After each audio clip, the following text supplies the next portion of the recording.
Greg Hammond, welcome to Tech Talk with Daniel Albu. Thank you so much, Daniel. First off, I have to say, it's not every day that I get to talk to the producer of such iconic games like Loom and The Secret of Monkey Island, which were a huge part of my childhood. That's why I'm really excited to explore the stories behind these titles and, of course, dive into your broader career. So let's start at the beginning. How did you first get into art? So I started working in this industry officially when I was 19, and that was 1981. And I had studied art in college. I had always enjoyed making art, and also always enjoyed making games. And so the fusion of those two interests it felt natural. But the state of the world in 1981 was that, the Apple II was the hot new thing, and there was literally no way to learn how to create pixel art on an Apple II other than doing it yourself. And the tools at that point were pretty primitive. You usually had people making their own, and that's what we did. And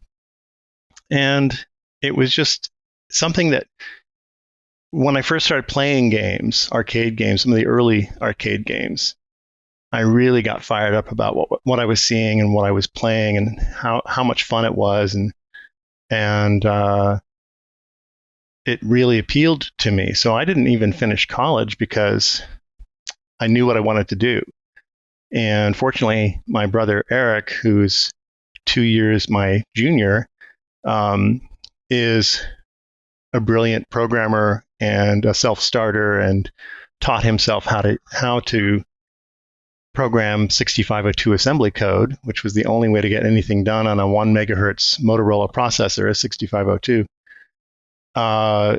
And because of that initiative, and for other reasons as well that I'm sure we'll get into, I had the opportunity to dive in really headfirst into learning how to create fairly primitive pixel art by today's standards. But at that point, it was just, you're learning as you go. And it was a really fun time. It felt like everything was new, because it was. And I was translating ideas and things that you see in your head into these very low-res pixel images. And it was just it was a new medium, and it was a new kind of adventure for me as an artist. And what were some of the early games you enjoyed playing around that time?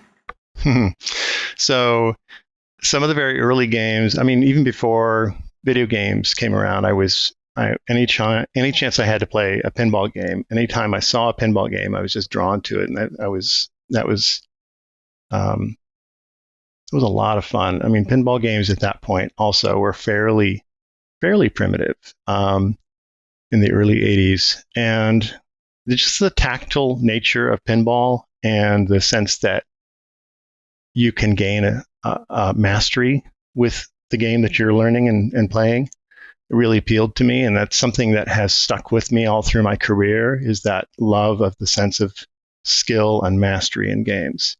Very, very important to me. And so, I had a favorite pinball game. It came a little bit later in the 80s, but it was a translation of the Williams game Joust. And the cool thing about the Joust pinball game was that two people could face each other, and it had a tilted head-to-head format and glass sloping away from the center towards each player. And it was really cool because it had this sort of battle element to it, because you could really zing a pinball at your opponent, and they had to deal with it on top of whatever they were currently dealing with. So it was really unique.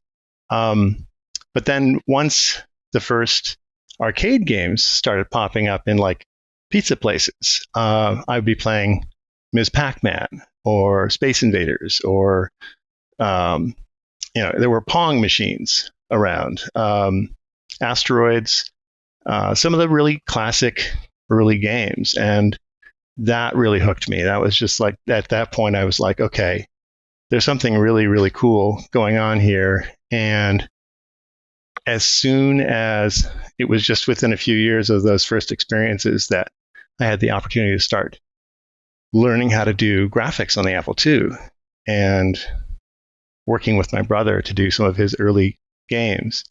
And so the translation from playing those games to starting to make games that looked a little bit like them was really, really special. But while you were playing these games, did you ever consider pursuing a career in game development? Or... No, because at that point we didn't know what that was. There was no.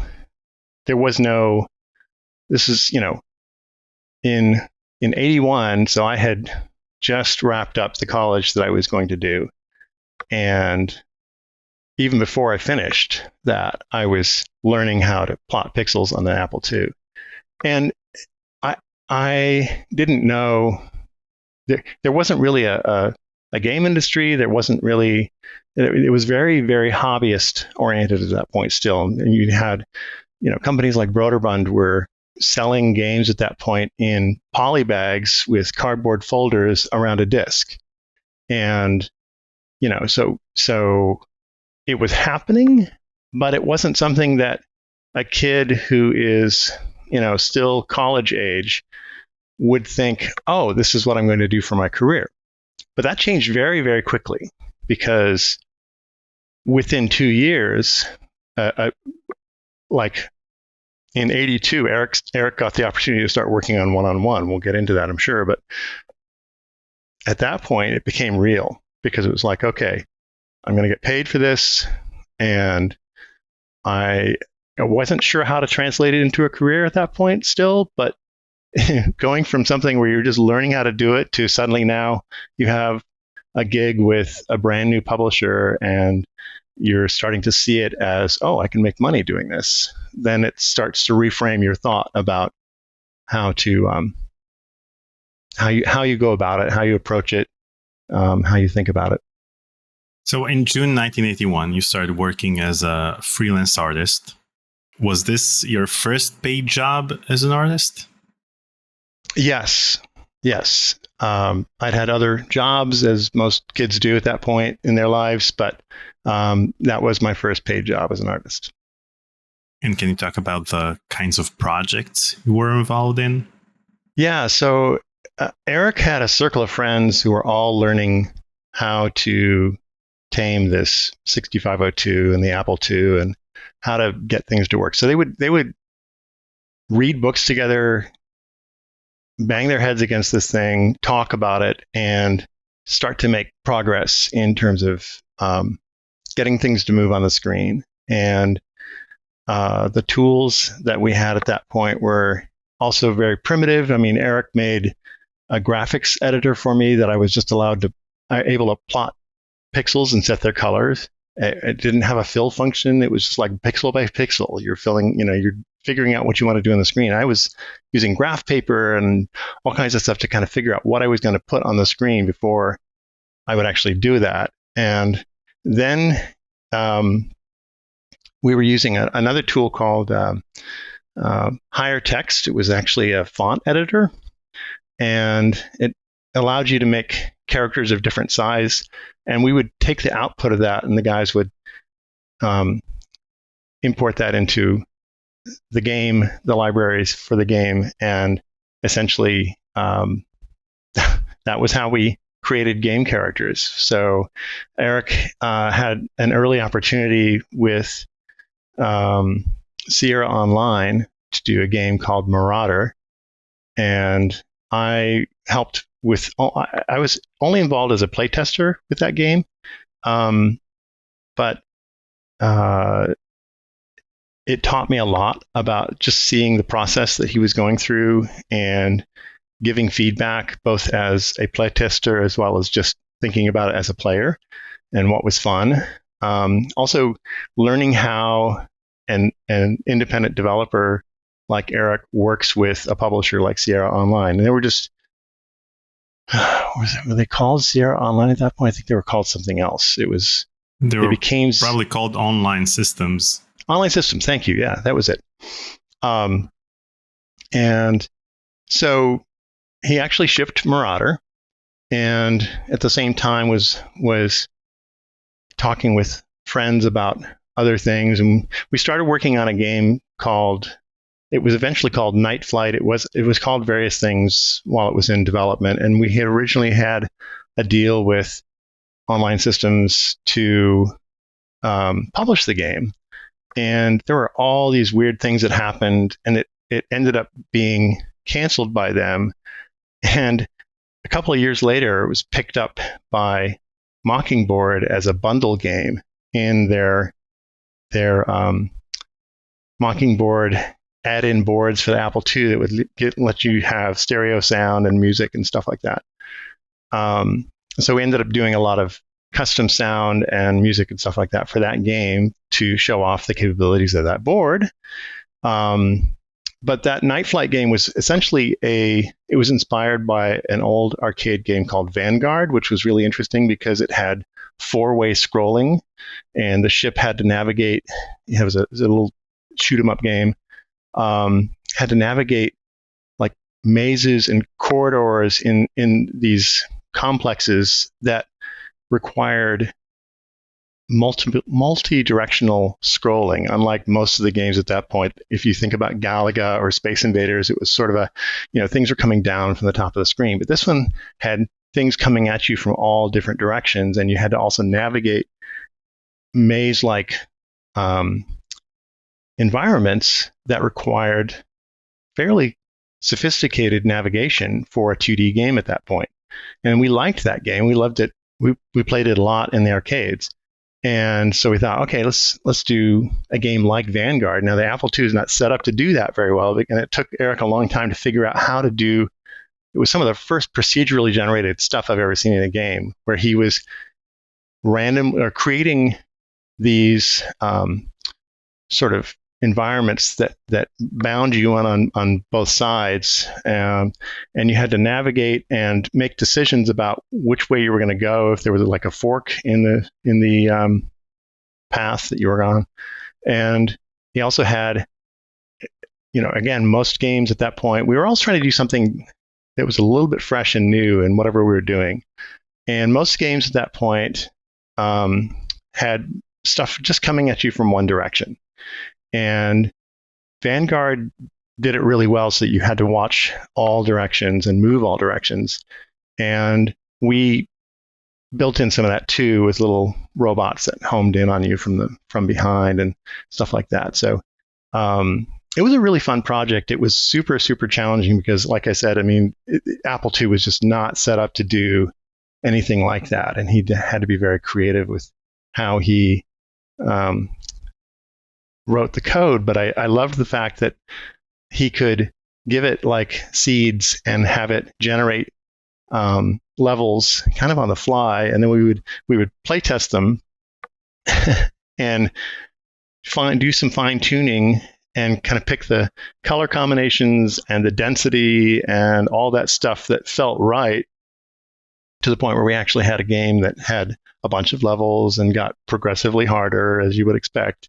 But that was the second game he worked on, and I was much more involved with that one. I was creating graphics for the ship and the enemies, and trying to help with things that would shoot at you as you were flying by and all that kind of stuff. So it was much. That was really the first project where I felt more involved than just being a playtester or kind of a design consultant. And while we were working on Night Flight, as it became known, the offer came from EA. They reached out to Eric and asked if he would like to work on the one-on-one basketball game. And that was like, he didn't have to think about it. It was clear that this was going to be something special. And just the way that EA communicated with him made it very clear that this was this was something very different than anything we'd heard about. And we were at that point, we were also just starting to hear about EA's sort of marketing campaign that they were launching, with really featuring game developers as almost like rock stars, with the black and white photos and the profiles, and bringing the developers to the forefront and featuring them in really, really cool ways. It was very engaging. But before I started working on the one-on-one game, in 1982, Tron was released in theaters. Yes. What were your initial thoughts on the movie, and how did it influence your art style at the time? Yeah, Tron was a huge influence. First of all, just because I'm such a nerd, and Tron was just like, it was like they made that movie for me. And went and saw it several times after it came to the theaters, and it was just, it wasn't a great movie, obviously, for the sake of story and all that, but the process and the way it looked and the implementation of computer graphics, it just had such a huge, not to mention Wendy Carlos's soundtrack, which I think at that point he was still Walter, but it was just, the whole thing was so inspiring for a lot of us. And like, we even had the little character in Night Flight that tracks you down from behind, that you have to kind of dodge around and then get behind it and shoot it before it kills you. It was called Nort, which is Tron backwards. So, it was little things like that were already making their way into what we were working on.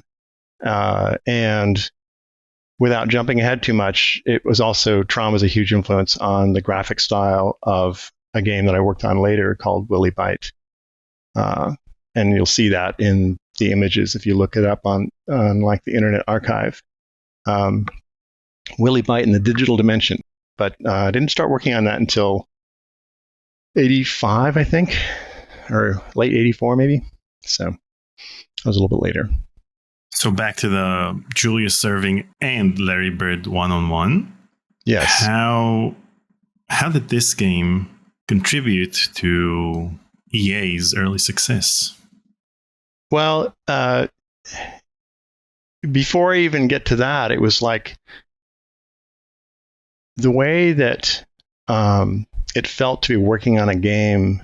First of all, Eric and I both played basketball in high school, so and I played a little bit in college, but it was more intramural level at that point. But it was just, basketball was something really important to us, and so we knew who these guys were.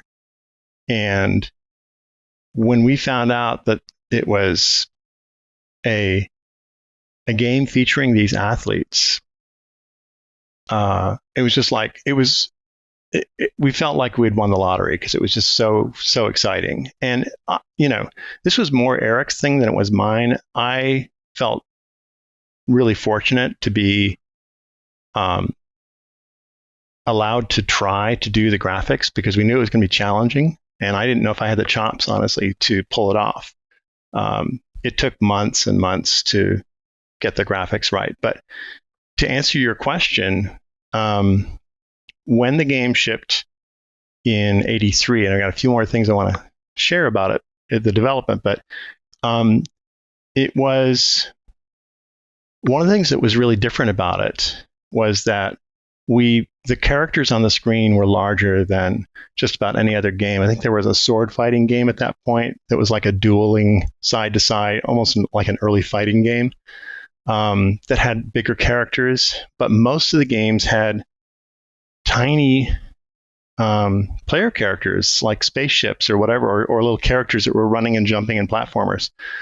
And those were usually 16 by 16 pixels, which when your screen is, I'm trying to remember the resolution of the Apple II. I think it was 280 pixels wide by like 140 high or something like that, which if you look at an image that size on your modern computer, it's like slightly bigger than an icon. And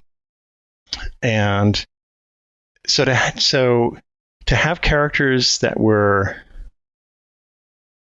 for the most part, fully articulated and could face multiple, they could turn and not just flip left and right.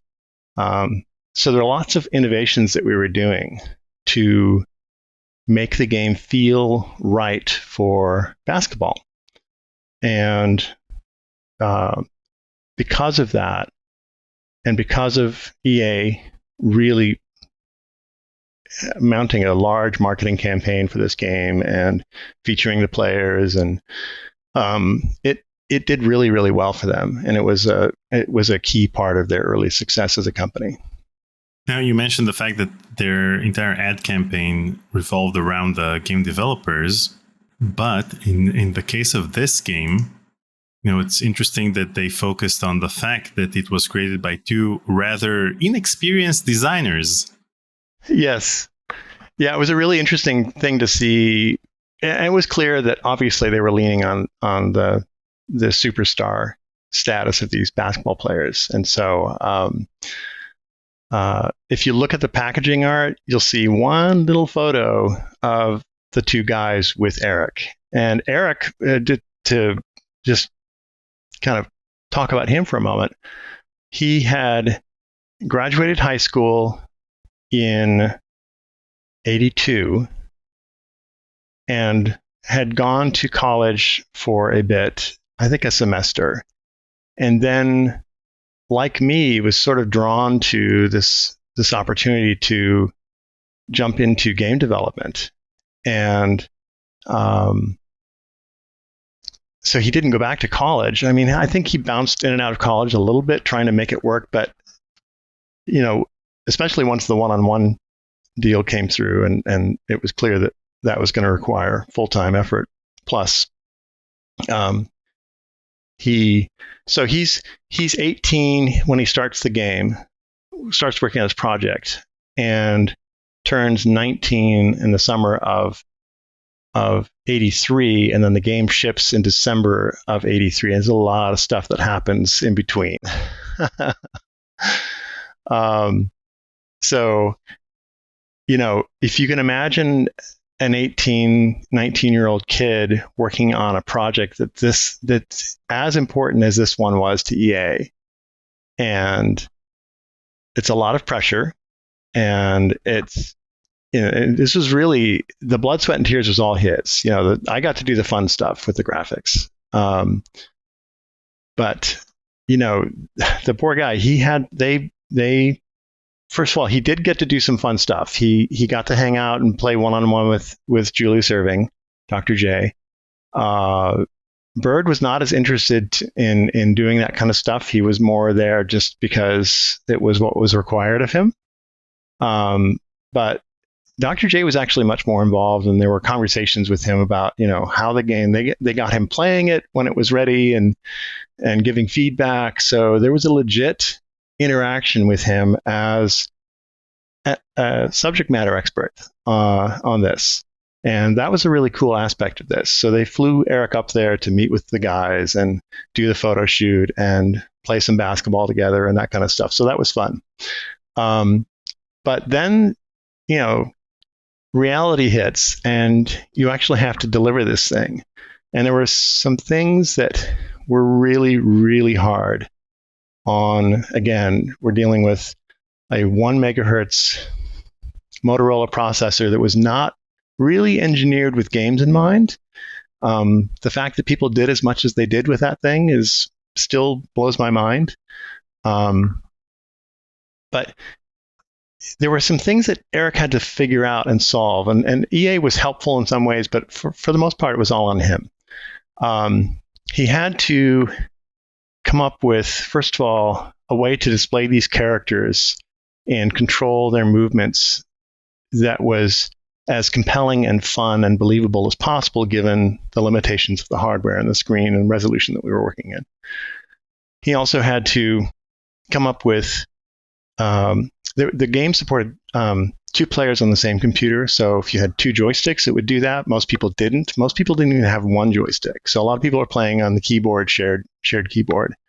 But if you had a joystick and a keyboard, you could play it pretty well. 2 players, I believe. But most people were playing it single player. and which meant that the AI player had to be really good, and it had multiple levels of difficulty. And if you were playing against the hardest AI player, it could be hard to beat. It was that good. And it was remarkable that he was actually able to get that done in less than a year and a half, going from where he had been with simpler games, still innovative, but much simpler in terms of the requirements. There was no, like, as soon as you step into, like, okay, we're going to do a basketball game with these two stars, and it has to be fun, and it has to be performant on this really slow machine, and you've got to do a believable, fun AI opponent, and all the nuances on top of that as well. So it was a really, really challenging project for Eric. And they flew him up for the last few months of that and just had him camped out in a hotel room on El Camino Real in Cupertino, or where, I can't remember where it was, but Santa Clara maybe. And they just babysat him, basically, because they needed to make sure the game was going to get done and they could ship it before the end of the year, and it did. It shipped in December of that year. For me, the graphics, the animation was super challenging because, again, I mean, you've probably heard this from other people, but the Apple II's graphics were really wonky, and like you had two colors and black and white, and if you set the high bit, I think it was purple and green were your colors, and if you didn't, it was orange and blue.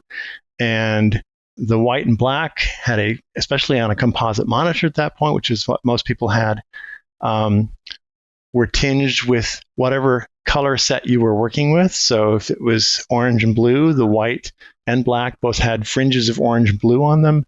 And as a designer, as an artist, you had to learn how to lean into that because that's what the medium offered you. The funny thing is, if anybody goes and looks at this, like on Internet Archive or an emulator, you miss out on the fuzziness of the composite monitor that we were playing on back then, because it's just perfect pixels and there's no color bleed. But when you're designing characters like this, at that point, you use everything that you are given, including that fuzziness, including the color bleed between pixels.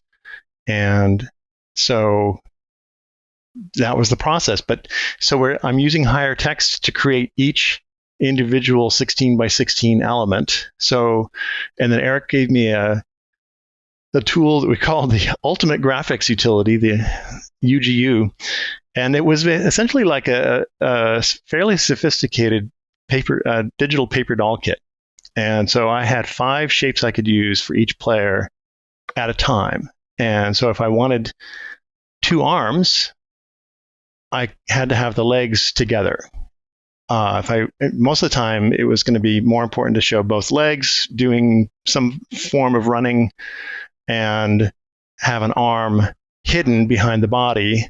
But that wasn't always possible because depending on the rotation. So you start to understand this, like, this is the sophistication of Eric's system to handle rotations and animation on the fly, depending on what's happening with the ball, what the player's input is, and make what they want the character to do. And it, by today's standards, super crude. But at that point, no one had ever seen anything like this before, so it was all new. So coming up with heads that looked like the characters, torsos, and I had to draw each section of their bodies in 8 different rotations. And so this is a computer that doesn't have a sprite system, so everything was just bitmaps. And and then assemble all those different pieces in sequenced, posed animation frames, if you will. So if they're running, there was a set of those. If they're shooting, there's that. If they're going for a rebound or a slam dunk, there's that. And if they're guarding the other player. So there were different states, essentially. But the way I really thought about it was, I'm going to put these shapes together as compelling a way as possible, and then make sure that for each of the 8 rotations, there's a set of those that works for the requirements of the game. And didn't it take too much space for you to add 3 different animations or 4 different animations for each direction? Yeah, so that was definitely a consideration. We had, there's kind of a funny, I'll just go off on a tangent for a moment. You and I would not be having this conversation had my parents decided to go the cheap route and buy Eric a Timex Sinclair, which was on the table. It was part of the discussion. But because they opted for the Apple II, here we are. It's one of those really interesting moments you look back in your life and go, what would it have been like for me and Eric if they had gone for the Timex Sinclair? It would have been very, very different. Unfortunately, we got an Apple II Plus that had 64K of RAM as opposed to the 48K that came with the Apple II normally. But if you're thinking about 48K to have an entire game, and oh, by the way, there was also a version, I don't know if the original version shipped with Mockingbird sounds, but eventually I think there was a version that supported Mockingbird as well. But it wasn't so much the disk space, it was the memory space, I think, that was the hardest thing, to make sure that he could get everything in there that he needed for the game to function, including the code.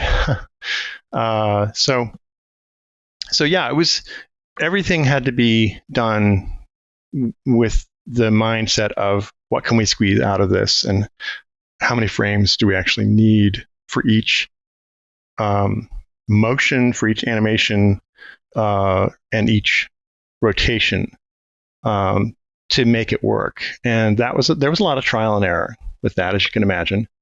But eventually we figured it out, and it's mostly Eric figuring it out, and then I'd go, okay, I can do that.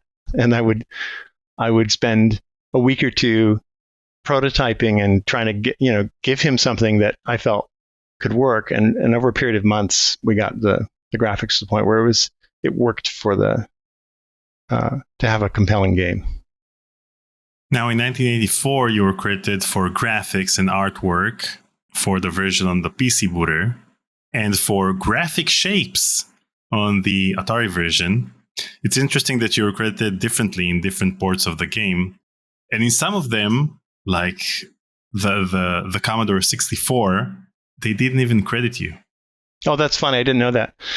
It was so my question is, did you get to work on all of these ports, or no? Were these just conversions of the original graphics done by other people?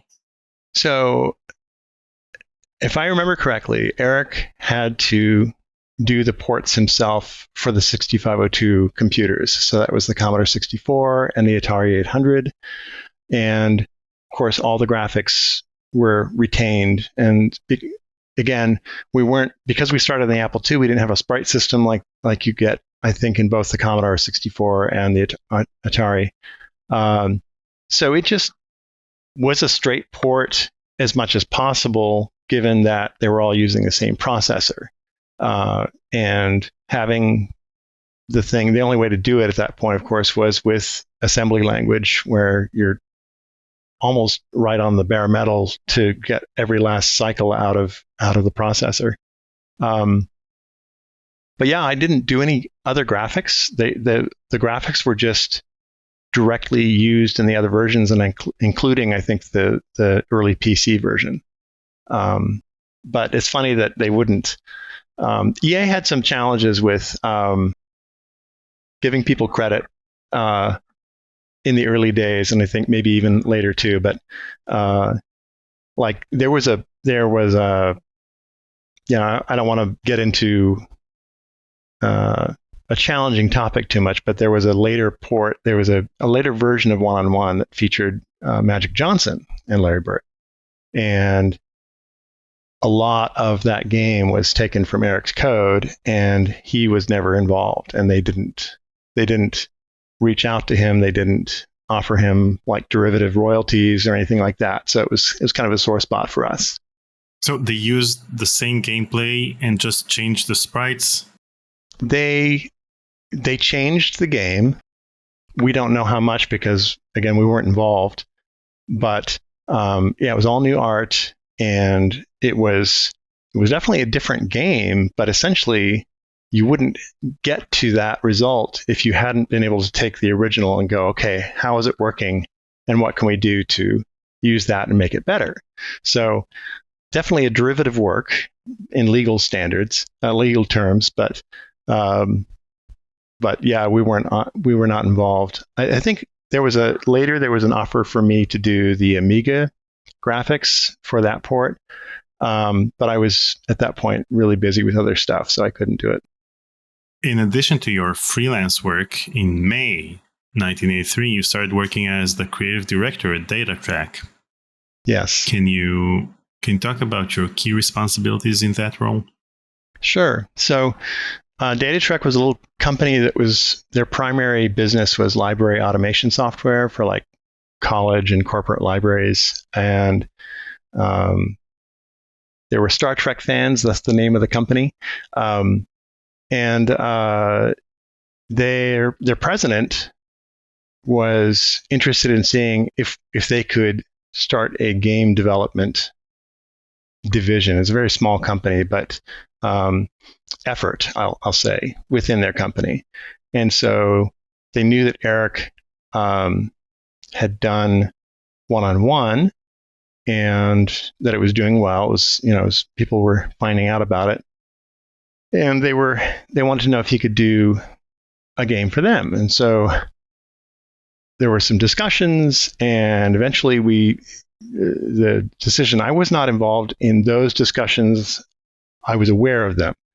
And they were talking with Eric directly. And what was decided was that they would do a Pac-Man construction set, essentially. Because one of the things that EA was known for early, this was not an EA project, of course, but EA had shown that the construction set idea was a good one. And I don't know if they had, at that point, I think they had published racing destruction set maybe at that point on some of the early computers.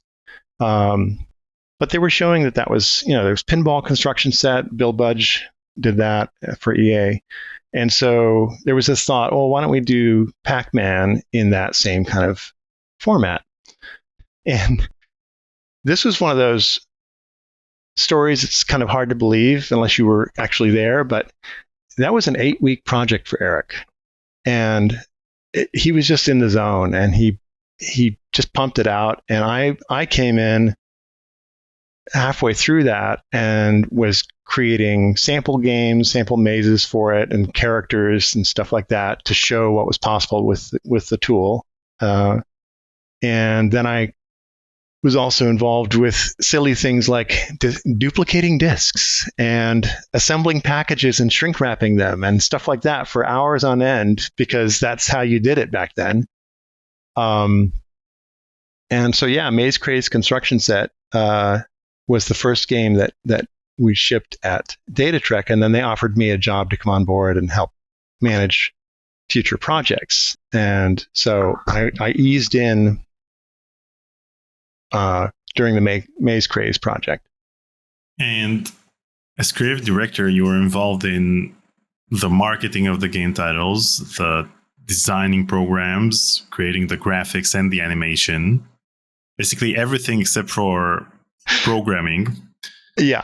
How did you get paid individually for each one of these tasks? No, a salaried employee for Data Trek, and so never did I complain about any of that because it was awesome. It was like, oh, I get to learn how to do this now, and I get to, I already had a good handle on writing. I was a decent writer, and so I was writing manuals, and I was playtesting, and I was getting other people to play test and getting feedback. So kind of running my own little test group. And I was, for the next project, Willy Byte, that was something that, again, the president of Data Trek was like, okay, what are we going to do next? Let's do a bigger project. And there was this idea of doing, again, heavily influenced by Tron. We're going to go into the computer. We're going to have this character, Willy Byte, that B-Y-T-E, Byte, that his job is to move bits of information through the computer, and you learn essentially how the computer works at a very high level as you're playing the game. And, there's a little character, a little nemesis named Hex Luthor, which is obviously a ripoff of Lex Luthor from Superman. And it was very much, we were trying to emulate the kinds of games that we were seeing EA doing and other people doing. There were some direct influences from things like Donkey Kong Jr., because it was a game where you were going between essentially like these poles and having to move bits of information down, and there's static and stuff going across, and if you got hit by that, you'd fall. So it was, it was like 8 or maybe 10 games in one. They were all sort of mini games in the modern context, and it worked. It was fun, and we had a kid named Murray Crable who was, again, still in high school when he started working on this, and it was a great start for him, and he did an amazing job. And the president was also helping, Robin Antonik, as the president of Data Trek, DTI. And Robin was helping with programming as well. And I was doing all the graphics and essentially the game designs. And then when it came time for packaging, we emulated EA's multifold album-style packaging and did a really extensive package art that was all original art for this game. So we handled it like it was a premium game from EA, and that's what we were going for. And I think it came out really well. I got lots of nice feedback from the people who played it. It wasn't by any means a commercial hit compared to other games that were released during that time, but then again, Data Trek didn't have the resources to have large marketing campaigns, and the fact that they were doing games at all was kind of remarkable. So, and then I worked on sound and music design for a Mockingbird version of Willy Byte, because we thought that was a great technology, and it enhanced Apple II games dramatically when you had one of those boards in your computer. So yeah, jack of all trades is to answer your question. Yeah, I wonder how that pitch meeting went when you pitched the game. We're going to do it exactly like Tron.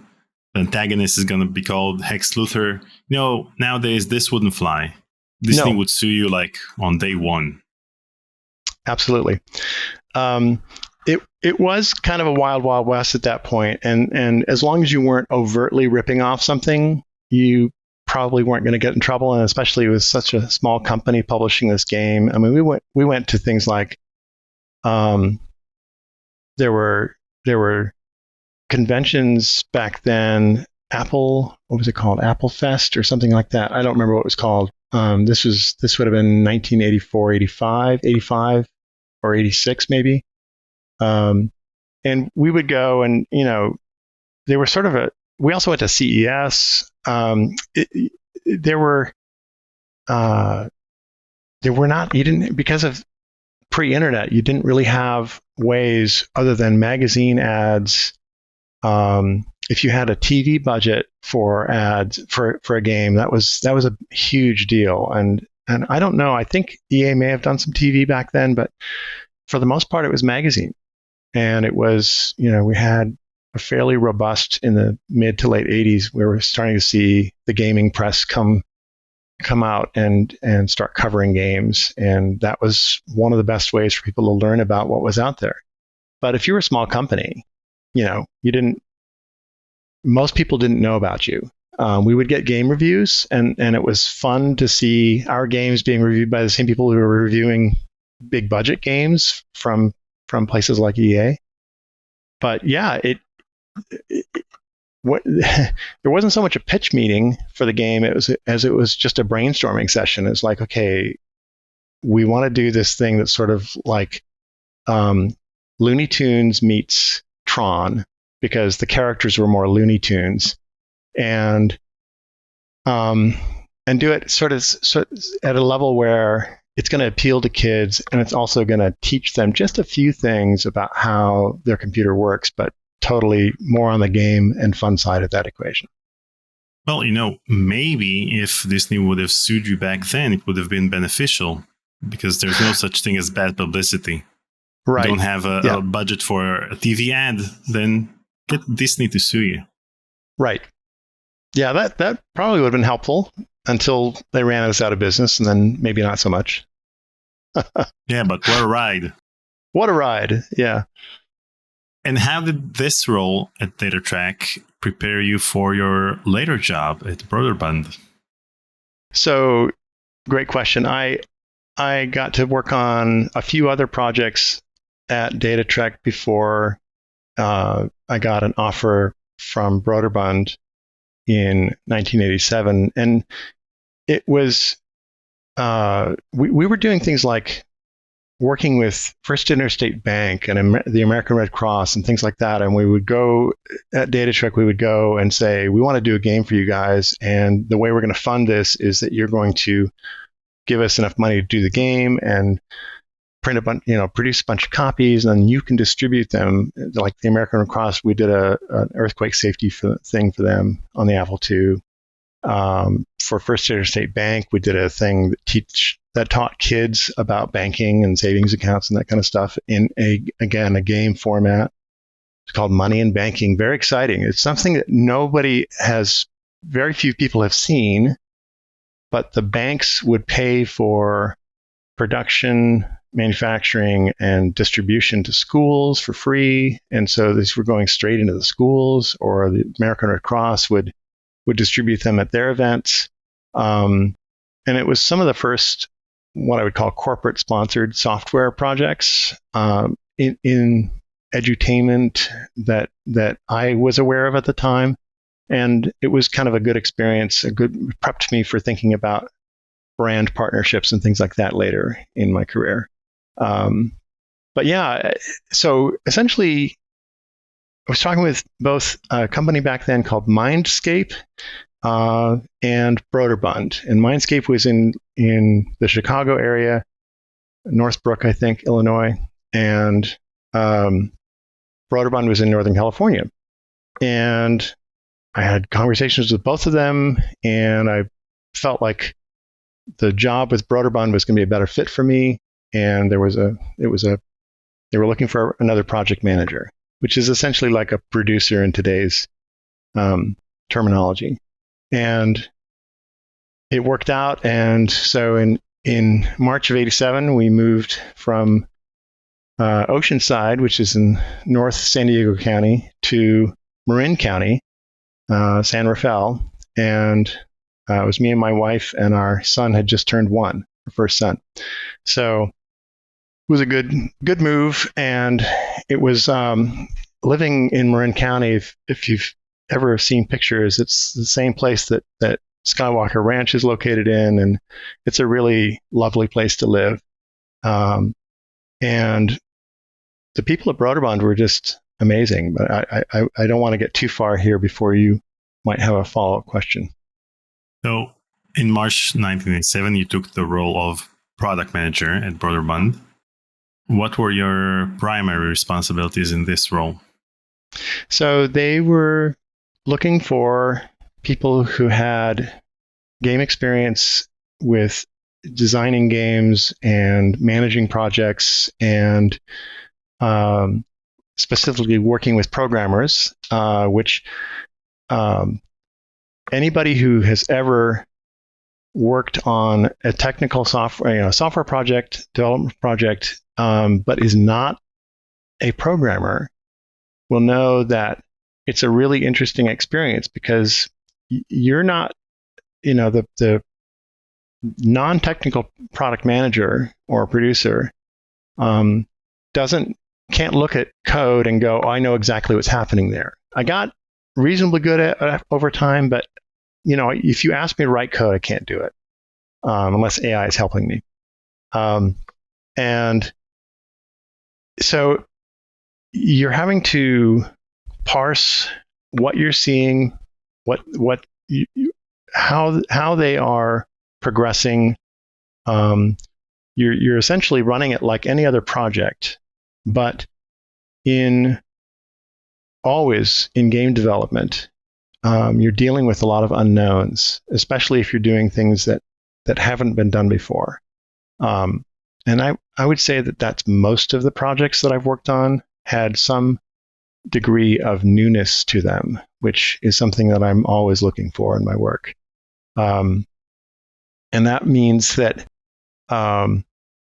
scheduling and planning, and especially when you're starting to work with marketing schedules and sales forecasts, and there are some things that never change. And hitting targets on game development projects, it can be really, really challenging. I'm not saying anything new that anybody hasn't heard before, but it also depends on the environment that you're working in and what the mandate is, what the understanding is from the people who are running the operation. And if they understand the nature of game development, and fortunately, both Doug and Gary Carlston get that, the brothers who founded Broderbund, then there's an understanding that you're going to give them your best guess on schedules, and you're going to manage to the best of your ability to hit those schedules. But ultimately, and I have some stories for you, you're going to run into things that you can't anticipate, and schedules will slip, and sometimes a lot. So to answer your question, they were looking for somebody who could come in and herd cats and not lose their mind in the process. And what was the company culture like during that period, especially with successful titles, iconic titles being released in that time period? Yes. So they had some success with games like Choplifter and Lode Runner, and you could, at that point, you could say Broderbund Software, and people knew exactly what you were talking about from both games perspective as well as things like Print Shop, and then later Carmen Sandiego. So it was actually a really great environment. That very, very conducive. The whole company was set up to facilitate game development, game publishing, with the understanding that those are not exact sciences. They're more art than science. And fortunately, they had some really great people at Broderbund. The art director, I think David Kessel is his name. He was always pushing the envelope in terms of, package design, getting artists to work on things for cover art that you wouldn't expect. We'll get into that a little bit here. So there were some really, really great things. And I think to the Carlston's credit, they understood, from having come through the early days of, the very first kind of hobbyist games, picking those up, learning to identify what's really good in a game, and then building the company essentially from the ground up to become a publishing operation. So they were in full production. They'd had some hits by the time I got there in March of '87, and they knew what they were doing. They had talented project managers. They had talented. Most of the game developers were contract developers that had submitted a game to Broderbund and would work with Broderbund in a traditional publishing arrangement, and then the company would assign a project manager to work with each developer. So it was a professionally run organization, and especially for its time, one of the best in terms of culture and it was being operated ethically, and I had a lot of respect for Doug and Gary Carlston. So in 1987, you were credited with several roles on Wings of Fury. You got additional graphics by product management, and for writing the manual. How did you juggle these different responsibilities? I mean, couldn't they have gotten a writer to write the manual? They had to ask the product manager?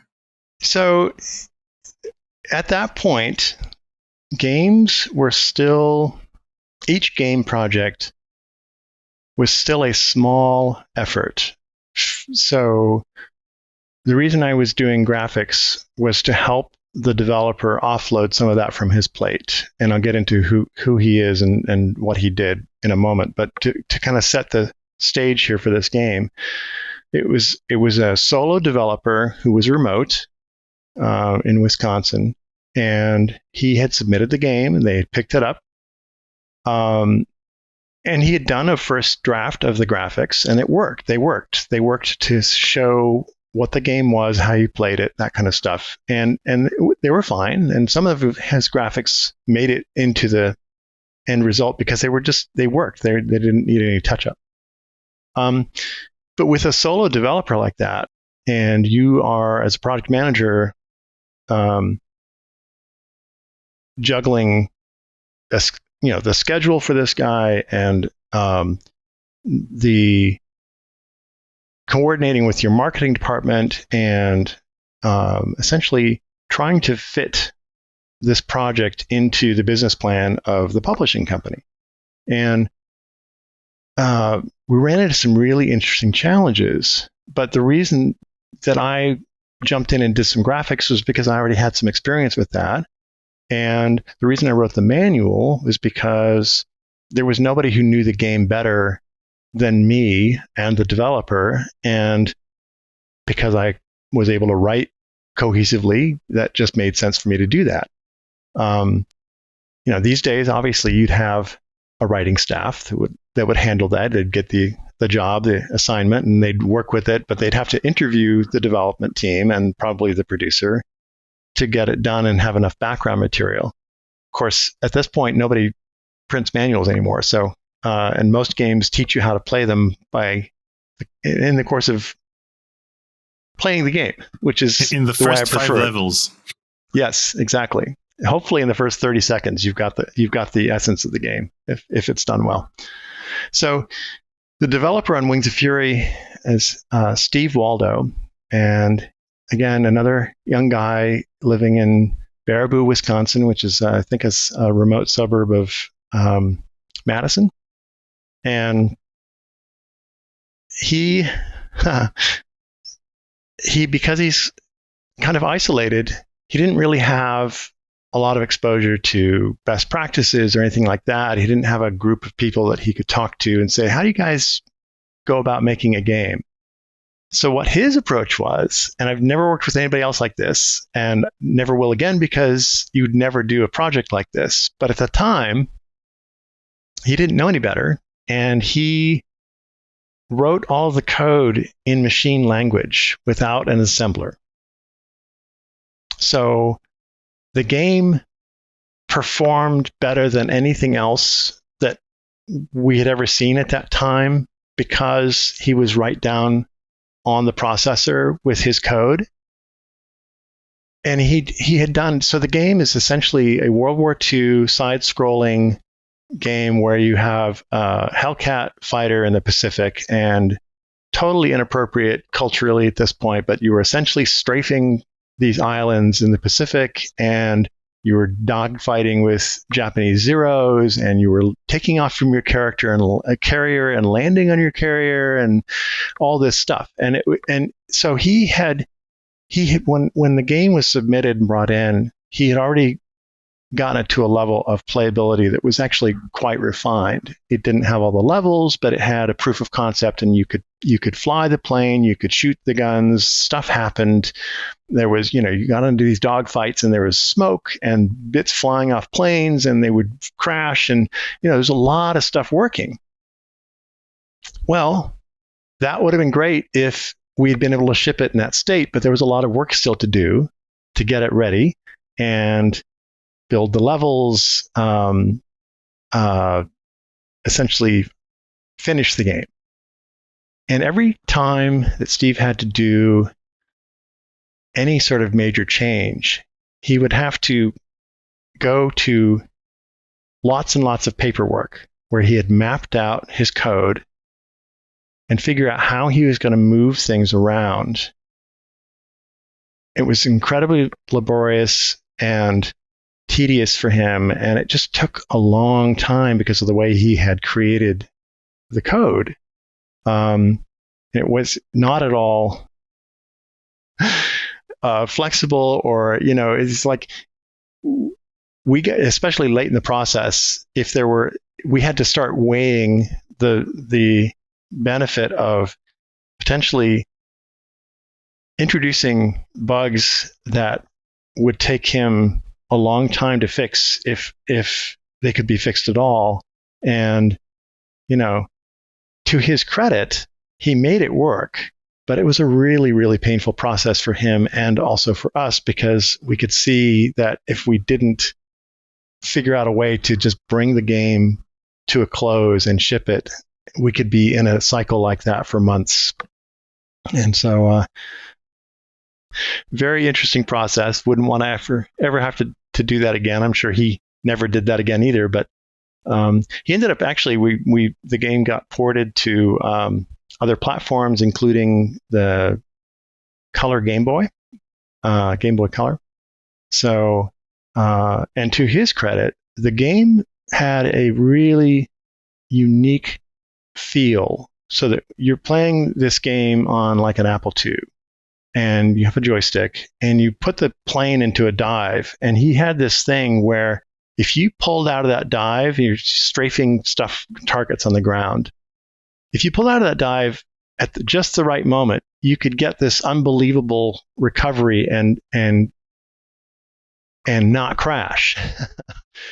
And if you didn't, you definitely knew that it was your mistake. But the way he tuned the game mechanics at that point, I'd never seen anything like that before, and it was really, really special. And it made a lot of people talked about how that airplane felt to fly in that game, even considering that it's a side-scrolling game. But it's like, it had momentum when it would turn one direction to the other, and it had momentum when you pulled out of a dive, and it was a really cool thing. Yeah, it was super realistic. I used to spend countless hours playing the DOS version of this game as a kid. That's great. I'm glad to hear that. So the only game that was more realistic at the time was Prince of Persia, which came out like 2 years after that, with the same thing, with the realistic turning. Only in the Wings of Fury, it was the plane, and in Prince of Persia, it was the prince. And I remember when Jordan Mechner was working on Prince of Persia and doing the early rotoscoping tests to do proof of concept to see if that technique would work on the Apple II. So that, you want to talk about groundbreaking. That was really, really cool that he and his brother came up with this way to sort of, he would film his brother and get him to do the motions that he was looking for, and then translate that into pixels. And it was groundbreaking also for its time. I ended up doing some of the playtesting late in that game. Yeah, we're going to talk about the playtesting in a moment. Yeah. First of all, I want to say that Jordan did his thing with his brother, and you did your thing with your brother. Yes, yes, it's true. So the question I had before that, because Prince of Persia was released in 1989, is in 1988 you received special thanks in Where in Europe is Carmen Sandiego? What were you thanked for in this project? Yeah, it's a really good question. I may have contributed some ideas along the way. I actually don't remember that one very clearly. Gene Portwood and Lauren Elliott were the guys who created Carmen Sandiego at Roterbund, and great storytellers and artists, and just had a really good way of bringing the characters and the silly storylines to life in that game, in that series of games. But I remember them working on that while I was there, but I don't remember what I did. So maybe you joined them for lunch and they really enjoyed that lunch. Now, moving on to Prince of Persia. In Jordan Mechner's Prince of Persia journal, which I have right here, you're mentioned in several entries, and we're going to go over them. Oh, fun. Did you read the journal? No, I haven't read it. Okay. It's pretty long, and it's pretty extensive. I'll have to check it out. Yeah. That's great. So awesome. I haven't talked to him in a while. I know he just had an event celebrating, I think, the 35th anniversary of the game. Mm-hmm. The 35th anniversary of Prince of Persia. It was released on October 5th, 5 days ago. Wow. I want to go over several entries that you're mentioning. So on March 28th, 1989, he noted that you were impressed by the Arabian Nights feel of the artwork. What do you remember about seeing that artwork for the first time? So yeah, it was really distinct. You definitely, as soon as you saw it, you're like, okay, I know where we are in the world, because it had that Persian influence, a classic ancient Persian influence, and it didn't take much.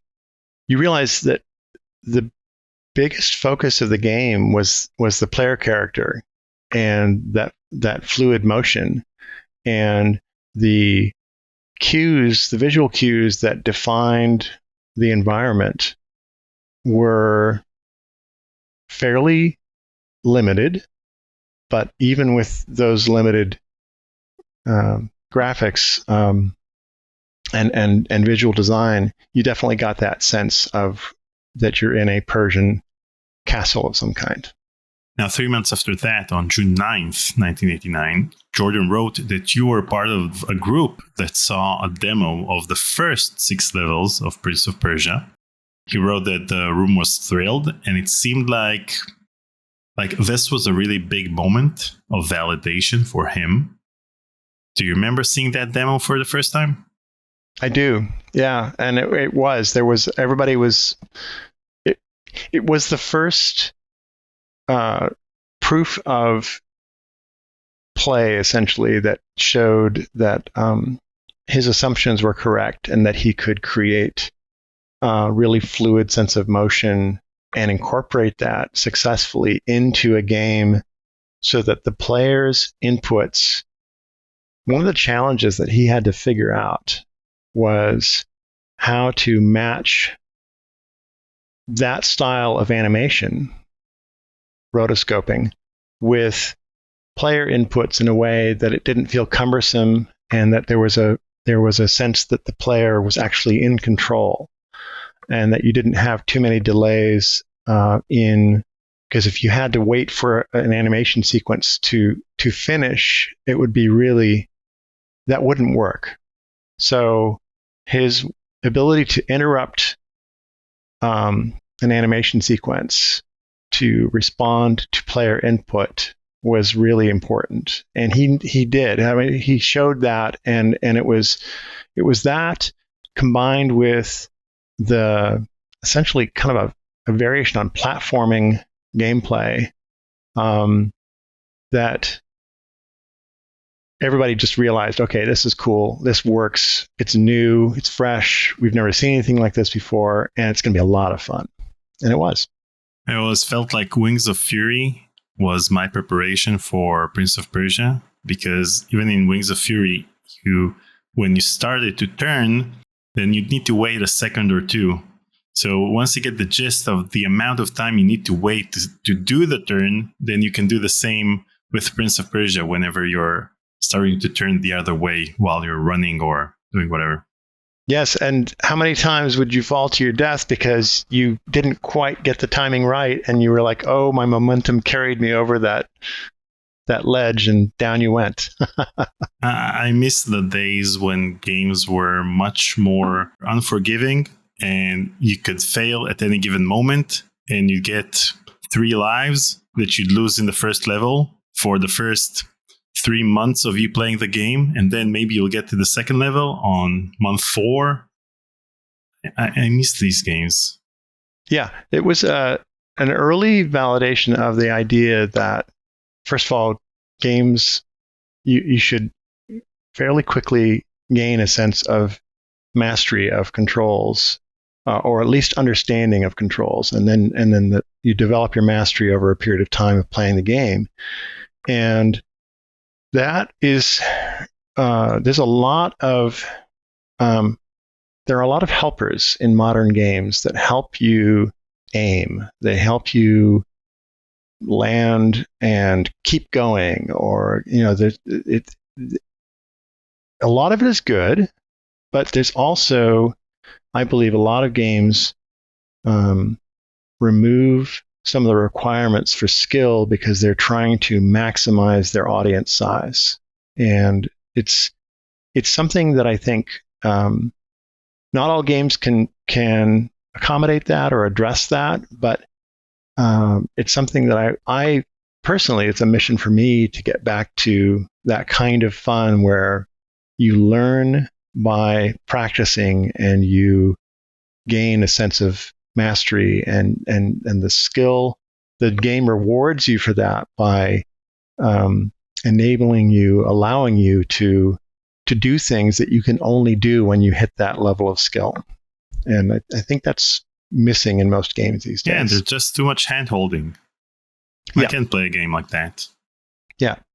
And it's, part of the mass market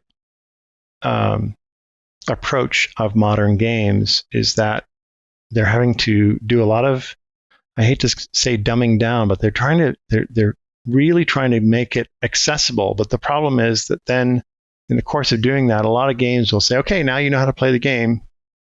We've checked that box. Now we're just going to throw content at you. And it's not enough. It's not, the fun comes from, I believe, comes from mastery. And it doesn't come from just more content. I agree.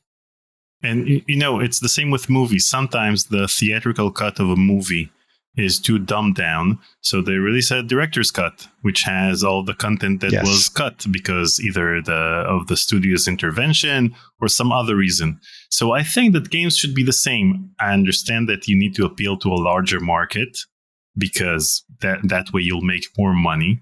But just like back in even in Monkey Island 2, you could choose between an easier version of the game with less puzzles and the original version. Yep.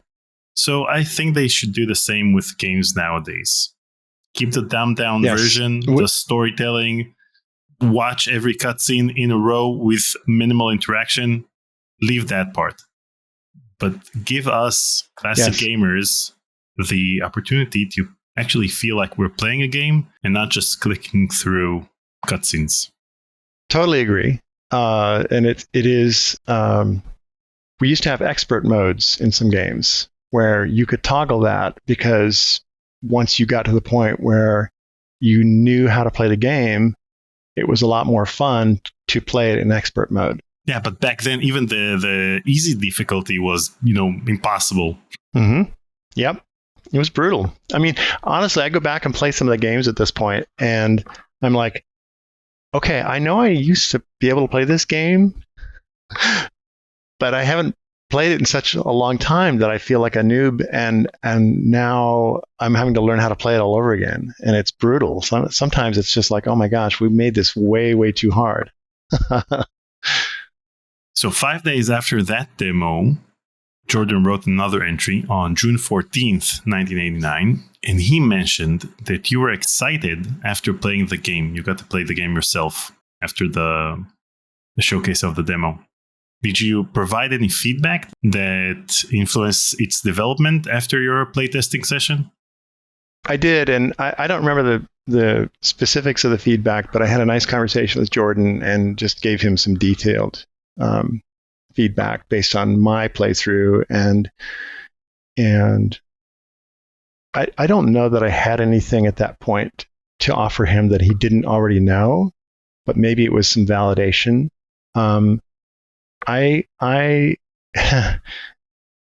Sometimes to my detriment, I'm very detail oriented, and I have to watch myself that I don't go down rabbit holes or get micro focused on things. And when you're doing that kind of playthrough and you're giving feedback to the developer, that's where you want that kind of focus. And so I would be able to provide that to people like Jordan that I was working with just on a peripheral basis.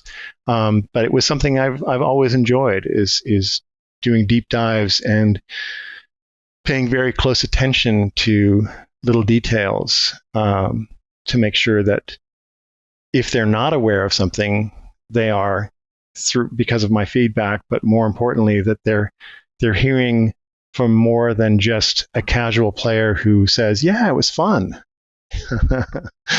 So now, I understand that at the time, Broderbund was offered the chance to purchase the worldwide rights for Tetris for $50,000. Can you elaborate a bit on this potential deal and why it didn't go through, even though it was a bargain? The Tetris story, yes. So I don't remember exactly when this happened. I think it was 88. What I do remember is that Tetris came in and for review, for publication, and we all started playing it and could not stop playing it because Tetris. And people, we were all having to get our jobs done, but we're all, lunch hour was Tetris and after work was Tetris, and we weren't allowed to take it home. So it was all happening at work. Weird concepts, right? Like, nope, can't take that game home. And I think the reason that the Carlstons passed on it, and I don't know that it was just Doug making a decision, I think it was a group of people really thinking about it, is because the mindset at that point was that a game had to be certain things. So this is long before we had apps. This is long before we had concepts like mini games. And it's also before really the advent of modern puzzle games. It was kind of the first of its kind. I ended up getting to talk with Alexei Pajitnov later and just was able to compliment him on the genius of this pure idea that he created. It is one of those games that pretty much anywhere you go in the world, you can say Tetris and everyone knows exactly what you're talking about. And that's a rare thing. So the reason I think Broderbund passed on it, and it was really hard, all of us were begging. We were just like, please, please, please, please let us take this and put polish on it and give it to the world, is they just couldn't see, there wasn't enough of a game there for them. And it was hard because, especially in hindsight, you're like, oh, it was Tetris. But yeah, they passed. Wow. So that makes it even worse, because if it would have been a collective company decision, everyone in the company decided to pass on that game, then, it's understandable. Sometimes companies pass on certain games, but it seems like the employees themselves love the game, but management didn't want to pay for the rights. Wow. Okay.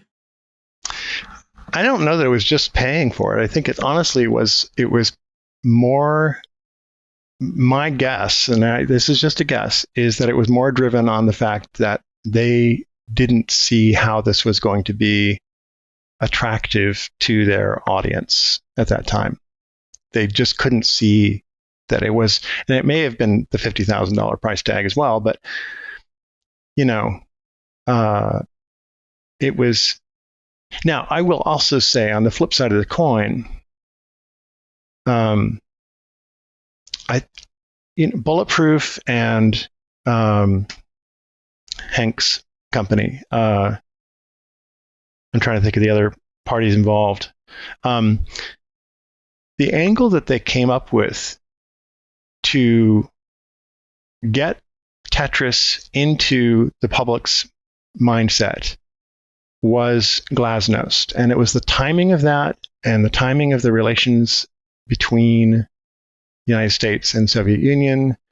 And there were so many things that just sort of clicked into place. And the way they packaged it with the traditional Russian music, leaning into that fully, into its origin, at that time was brilliant. And it is, I think, probably the biggest single reason that Tetris gained the adoption that it did and the popularity that it did, is because people were ready for that game, that Russian game, to show up and be this really cool diversion like nothing they'd ever seen before. So I'm not sure that Broderbund would have had that same approach. It's hard to know.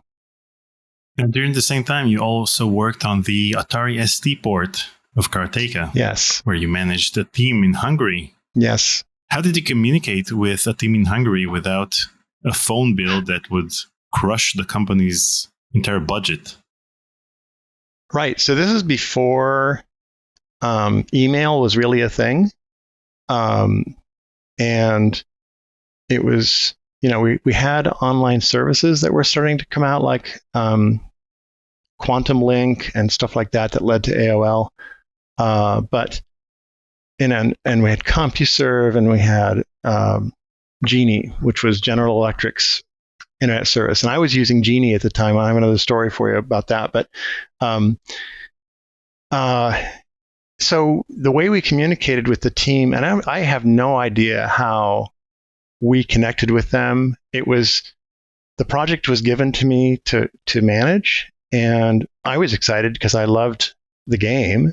And it was exciting to think about having it to play on the Atari ST. So it was really cool. But the challenge of working with the team in Hungary, we had scheduled phone calls, and we were communicating by fax. Wow. Yeah. And fortunately, they were a great team. They knew what they were doing, and they were highly motivated. And so they did a fantastic job, and the game turned out really well. And it's funny because the Atari ST was in North America, I think the Atari ST was kind of a niche machine. I think it was much more popular in Europe. That's my sense of it. But the people who played that game on that machine loved it. It was fairly true to the original. So. But yeah, it was a challenging experience to do that in, I think it was 1988, or 89, somewhere in there, that we were working on that. And it took a few months, but they got it done. And hats off to the guys in Hungary, because they did an amazing job. It's a good thing that it was just a few months and not a few years, because you're communicating by fax, sending them a list of bugs. The faxes themselves were probably also expensive, because you needed at least a minute or 2 or 3, depending on the length of the fax, to send the fax. Wow. Yeah. So communication was, optimizing communication during that project was the thing that made it work. Gotcha. So you stayed at Broderbund until September 1989. Apparently, you left right before they released Prince of Persia. You could have stayed until, October 5th, 1989, and could have experienced the release of Prince of Persia. Yeah, so a couple of thoughts have come. Hindsight is perfect, right? I one of my regrets in my career is that I didn't see the opportunity I had at Broderbund for what it was. The Carlstons hired me because I had promised them to do things like Wings of Fury. Now, I didn't know what I was going to be doing when I got hired, but I was like, I have one of the things I love to do is think about original game designs, and Wings of Fury fit that bill. The thing I wish I had done better is I wish I had taken the initiative. It was like basically having infinite resources at your disposal, and you can do anything you want with it. And at that point in my life, I don't think I fully appreciated what was available to me and what I could have done with those resources. And so the offer to go, it took me 6 months to say yes to Lucasfilm Games, because I really wanted to think about it. I didn't want to be doing it just because it was Lucasfilm. And so I was having, I don't want to get ahead, but I was having conversations with AJ Redmer, and we'd bump into each other, and he'd call me, and we'd talk and stuff. But leaving Broderbund was kind of bittersweet because I was actually enjoying my time there. And again, I wish I had done more to realize the potential that was there and help them as a company do some things that I think we could have done together. But, hindsight. Don't feel bad. You went on to produce some of the most amazing games ever produced at Lucasfilm. So, well, thanks. It's just one of those things. You think about the decisions you make and the timing of those decisions and their impact, and you realize that sometimes you leave things on the table that you wish you could get back. So that's what that was about. So you went on to Lucasfilm Games and started working there on October 16th, 1989, which means that 6 days from now would be the 35th anniversary of you starting at Lucasfilm Games. Yes. It's funny that when you put it like that, it's amazing. What was the interview process like at Lucasfilm Games? You mentioned that you had back and forth with them for 6 months. Yeah. So it was a thing where I had commitments that I wanted to finish up at Broderbund. That was number one. And number two, I want to back up for just a moment because there was something I had mentioned that happened when I was at Broderbund that was kind of interesting. I was mentioning how we were in a state with our online services of everything was on an island, right? So we had AOL, we had Quantum Link and Genie and CompuServe, and I was using Genie because, for no other reason than they had a game called Air Warrior that was one of the first real-time 3D simulations games running on an online service. Maybe the first of its kind. And it was all about air combat and dogfighting, and, people would put together squadrons and do bombing runs and, try to protect the bombers with their fighters and all that kind of stuff. And it was all player run. It was all, there was a company, and I'm going to forget their name right now, that was running it. And it was just, they were doing it for the love of it. And it was a really, really cool game. Well, I was introduced to that game by my friend Robert Leyland, who I ended up later working and founding a studio with.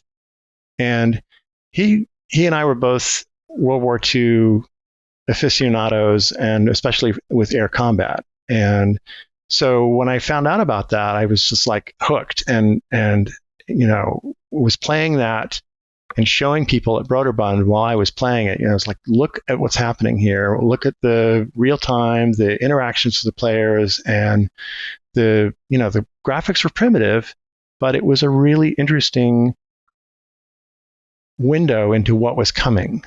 And even over dial-up modems running on Genie's network, it was a pretty amazing experience. And people were doing all these custom graphics for the airplanes. It was just simple polygons, but then you'd have these things so that if you were looking forward, you'd see the cockpit of a Messerschmitt 109. And if you looked to the right, you'd see the view over the right wing. And those would overlay the simple polygon graphics that represented the airplanes in the game. So I mentioned that simply as a touch point because it was a foreshadowing of some stuff that I ended up doing at Lucasfilm with Larry Holland. And it's for me, it represents two things. It's where that all started with real-time online multiplayer gaming, and the fact that it was happening, you had to be using a certain online service to participate in that. And, even emails between services weren't easy to pull off if you could do it at all. So that was the time we were living in. And it was a really interesting transition period for a few years there before we started getting actual internet and, non email addresses that were open that could communicate openly between different networks. So yes, so back to Lucasfilm. So it took me a while. I had some obligations to finish up, and had a good feeling about when I finally made the decision that I was doing it for the right reasons, and that it wasn't just the name and the prestige of working at Lucasfilm that was making me want to do that. So I landed there on October 16th, I think, and the next day was the big earthquake in Northern California, the Loma Prieta quake. And we were, my second day on the job, and we were all in a wood-paneled, beautiful meeting room, conference room at Skywalker Ranch. And you've never seen 12 guys get under a huge mahogany table faster in your life. I think a couple people ran outside because they could get to the door. But the thing, we started shaking really, really hard. It was obviously an earthquake, and fortunately, we didn't really have much damage at the ranch. But my wife, and at that point we had two boys, and one of them was in the bathtub, and the bathtub water was sloshing all over the place, and found out later that they were fine, but it was a huge that experience of that earthquake and how it affected people in the Bay Area was quite a thing at the time. So that was your second day. What was your first day at Lucasfilm like? First day was good. I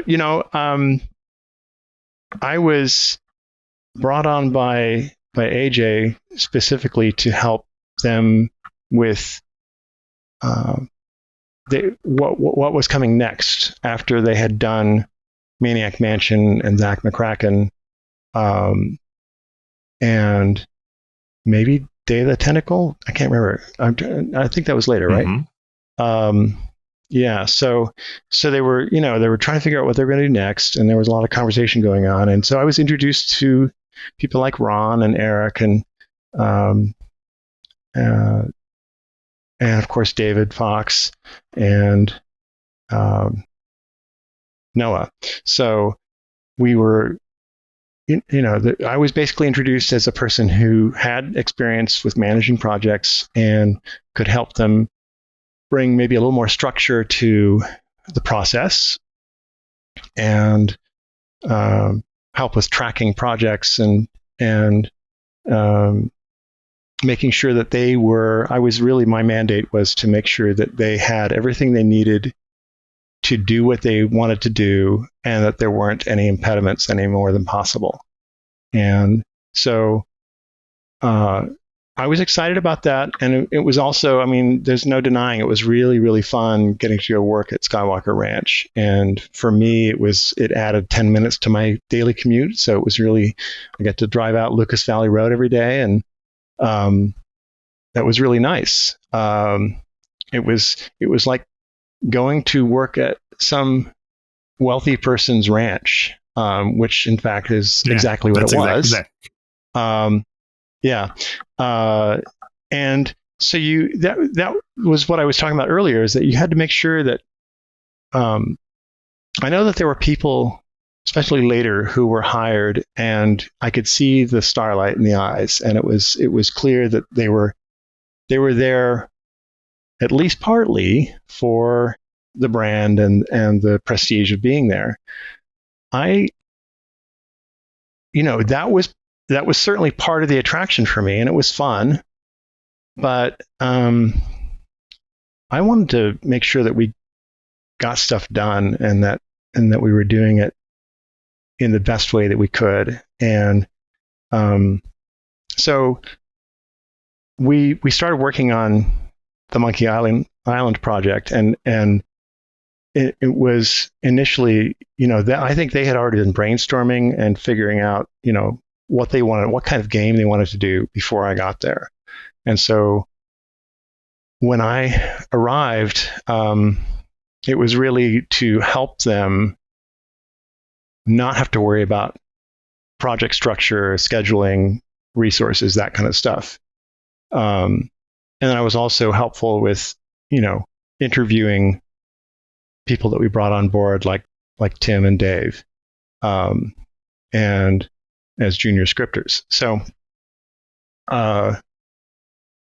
and I will say that being part of that team was really, really special for me, because the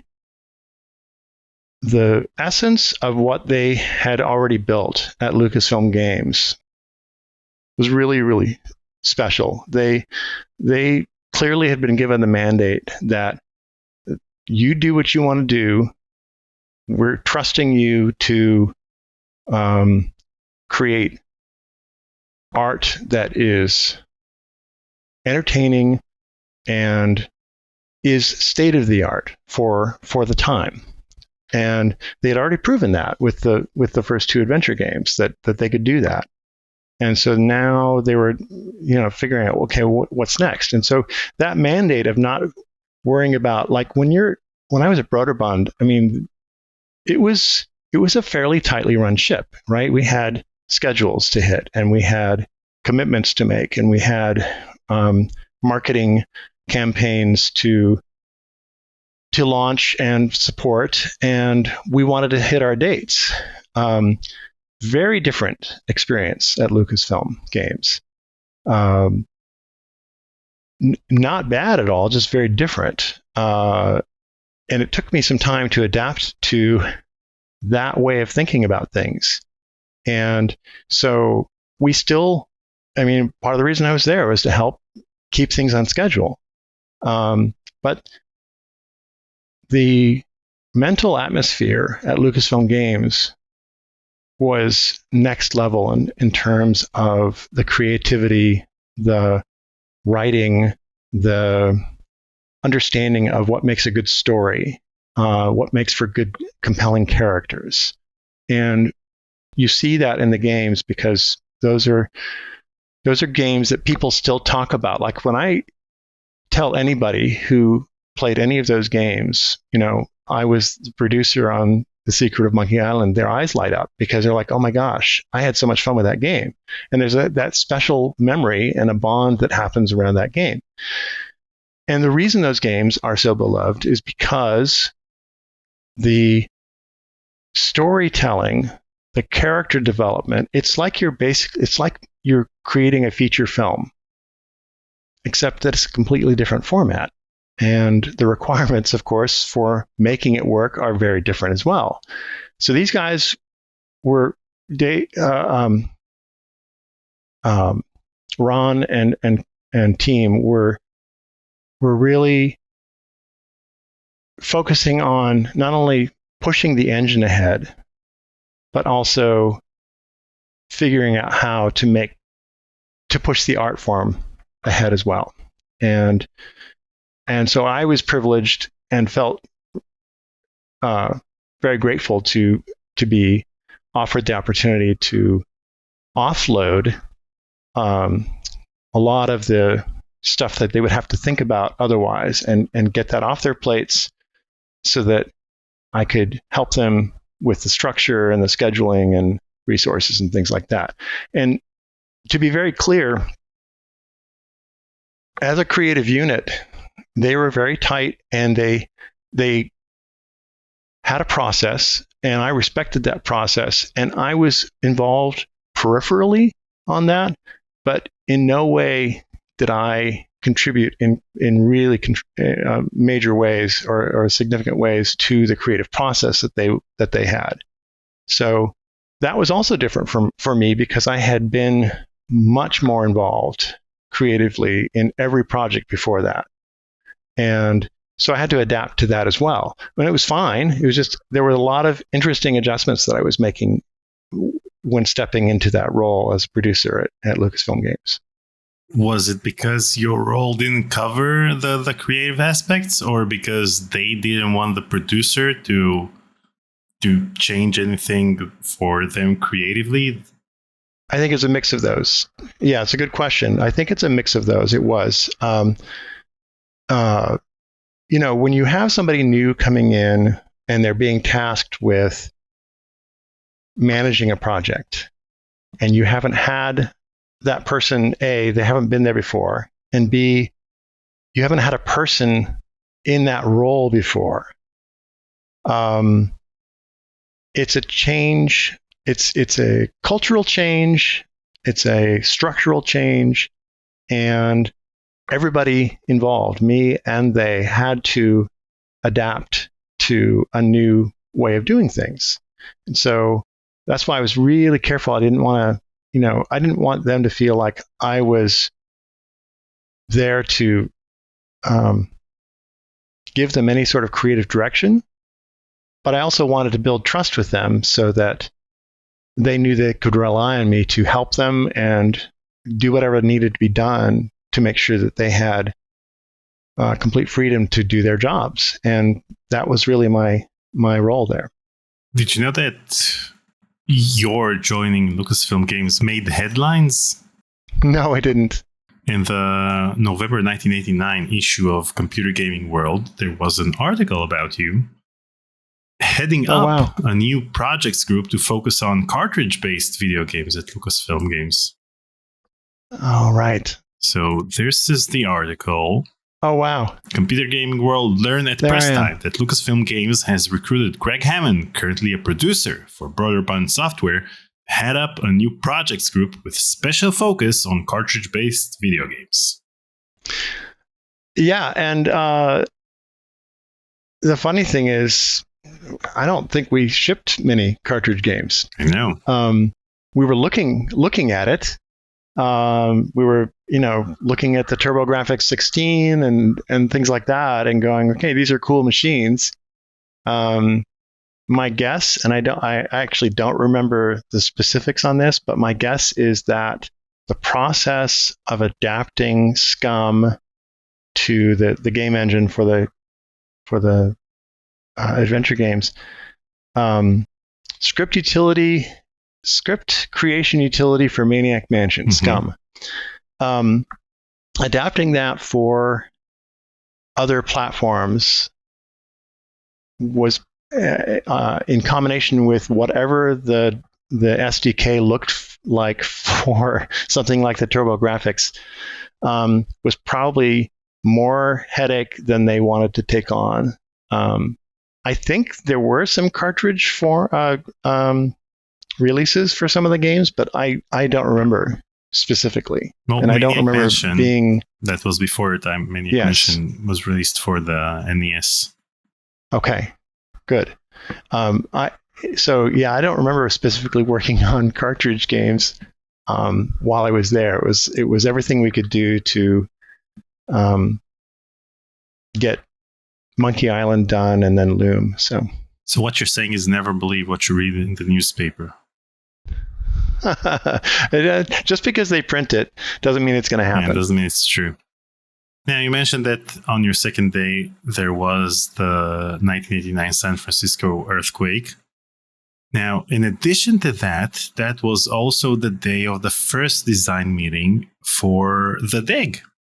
Now, even though you're not officially credited on the Dig, not even in the Ghost of Dig's Past section, which made it to the final game, were you involved at any point in its production? And if not, then do you have any interesting stories to share about the early versions of the Dig?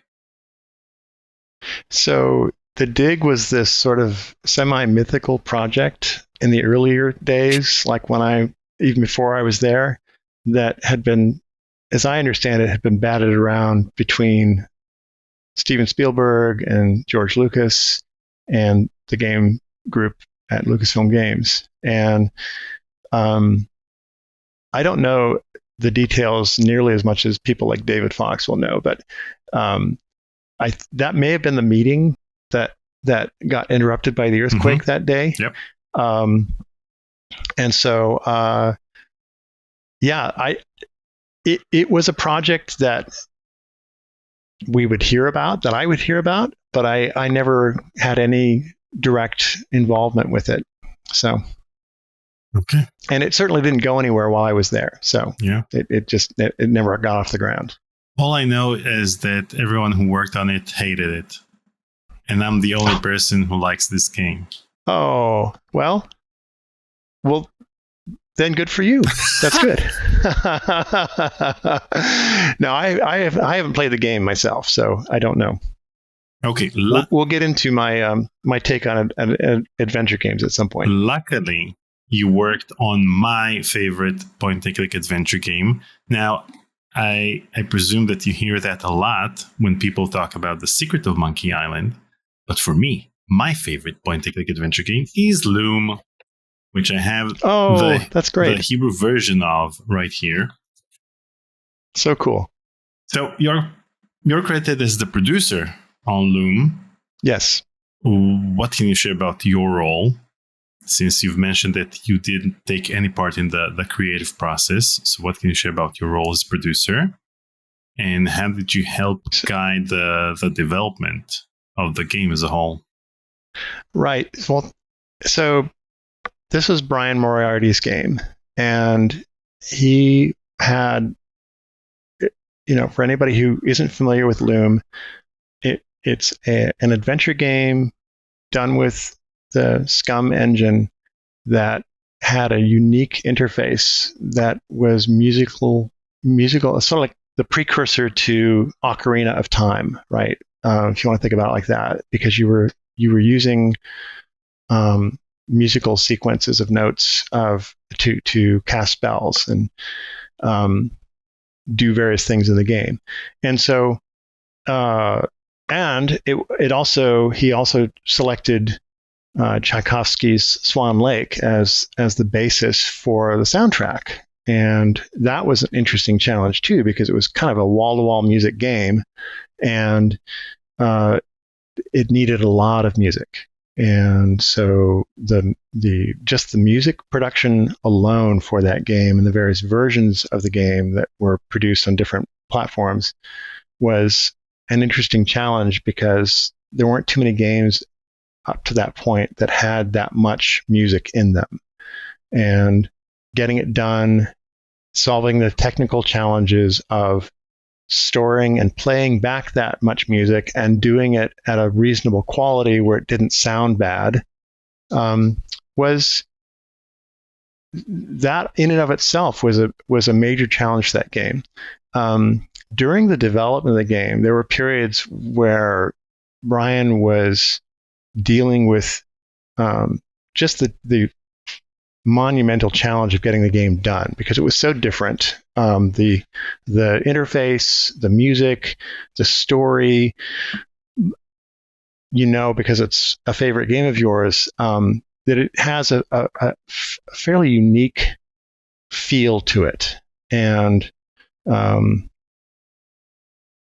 because there were so many things going on that he was juggling, that Brian was working on, it was particularly challenging for him, and my role, as much as facilitator and offloader of tedium and scheduling worries, as much as it was my role to do those things, it was also my role to be a support for him and help him realize that the struggles and the sacrifices that he was making to get this thing done were worth it because it was so unique.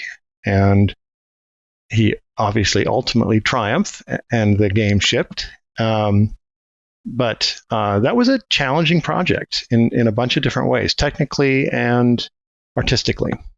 So you joined in October and the game shipped. There aren't exact release dates for games that were released back in the 90s, but the game shipped around April. So when you joined Lucasfilm, was the game already in production? Was it mid-production? Was it late in production? What was the state? It was in production. I honestly don't remember how long Brian had been working on it before I had the opportunity to join that project. But it was well along before I joined.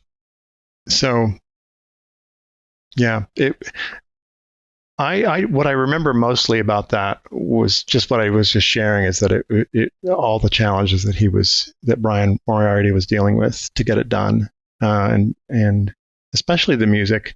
We were working with several different musicians to get the music done and get it formatted and in a form that it could be efficiently stored and played back. But more importantly, I think there was a lot of effort put into the quality of the sound, and that was very, very important to Brian for clear, obvious reasons. You don't want Swan Lake sounding bad and being the soundscape for your game. It's got to sound great and be inspiring to the player and fit the mood of the game, which I think he nailed that part of it. It was, a big part of what makes the game what it is.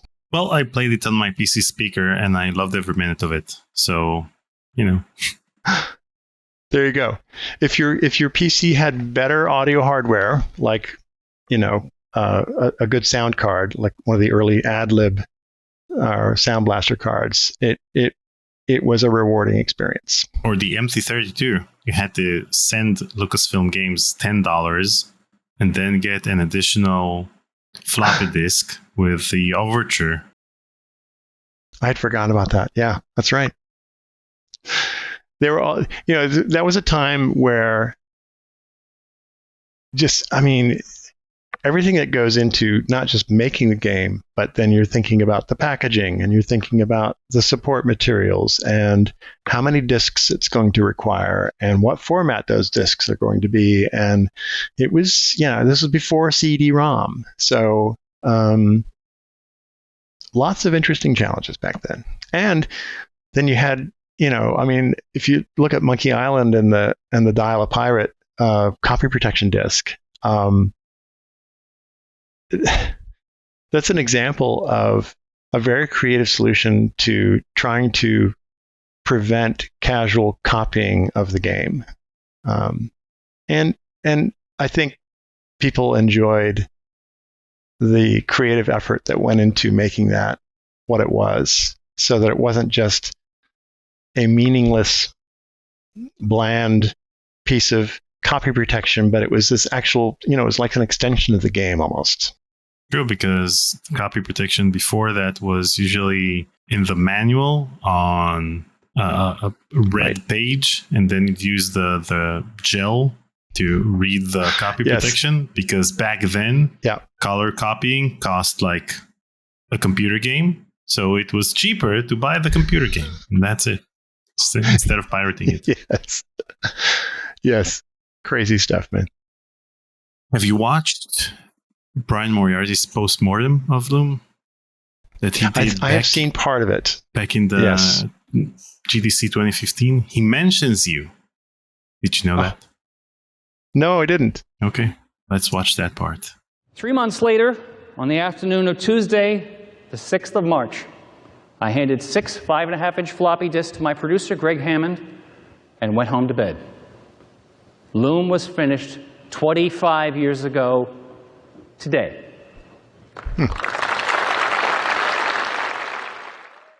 So you see, he timed his post-mortem to make it on the 25th anniversary of Loom being done. And we timed, apparently, our conversation to the 35th anniversary of you starting to work at Lucasfilm. So, yes, how about that?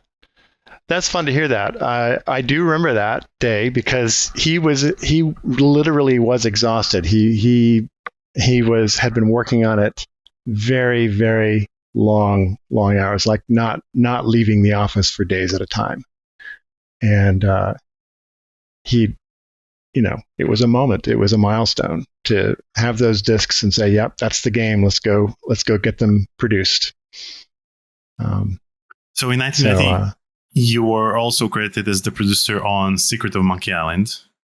And yes. I presume that once you joined Lucasfilm, The Secret of Monkey Island was also already in production because they started production on the game, then they stopped working on it because they started working on Indiana Jones and the Last Crusade, and you joined like 5 months after that. So how late into production was the game, given the fact that you were done with Loom?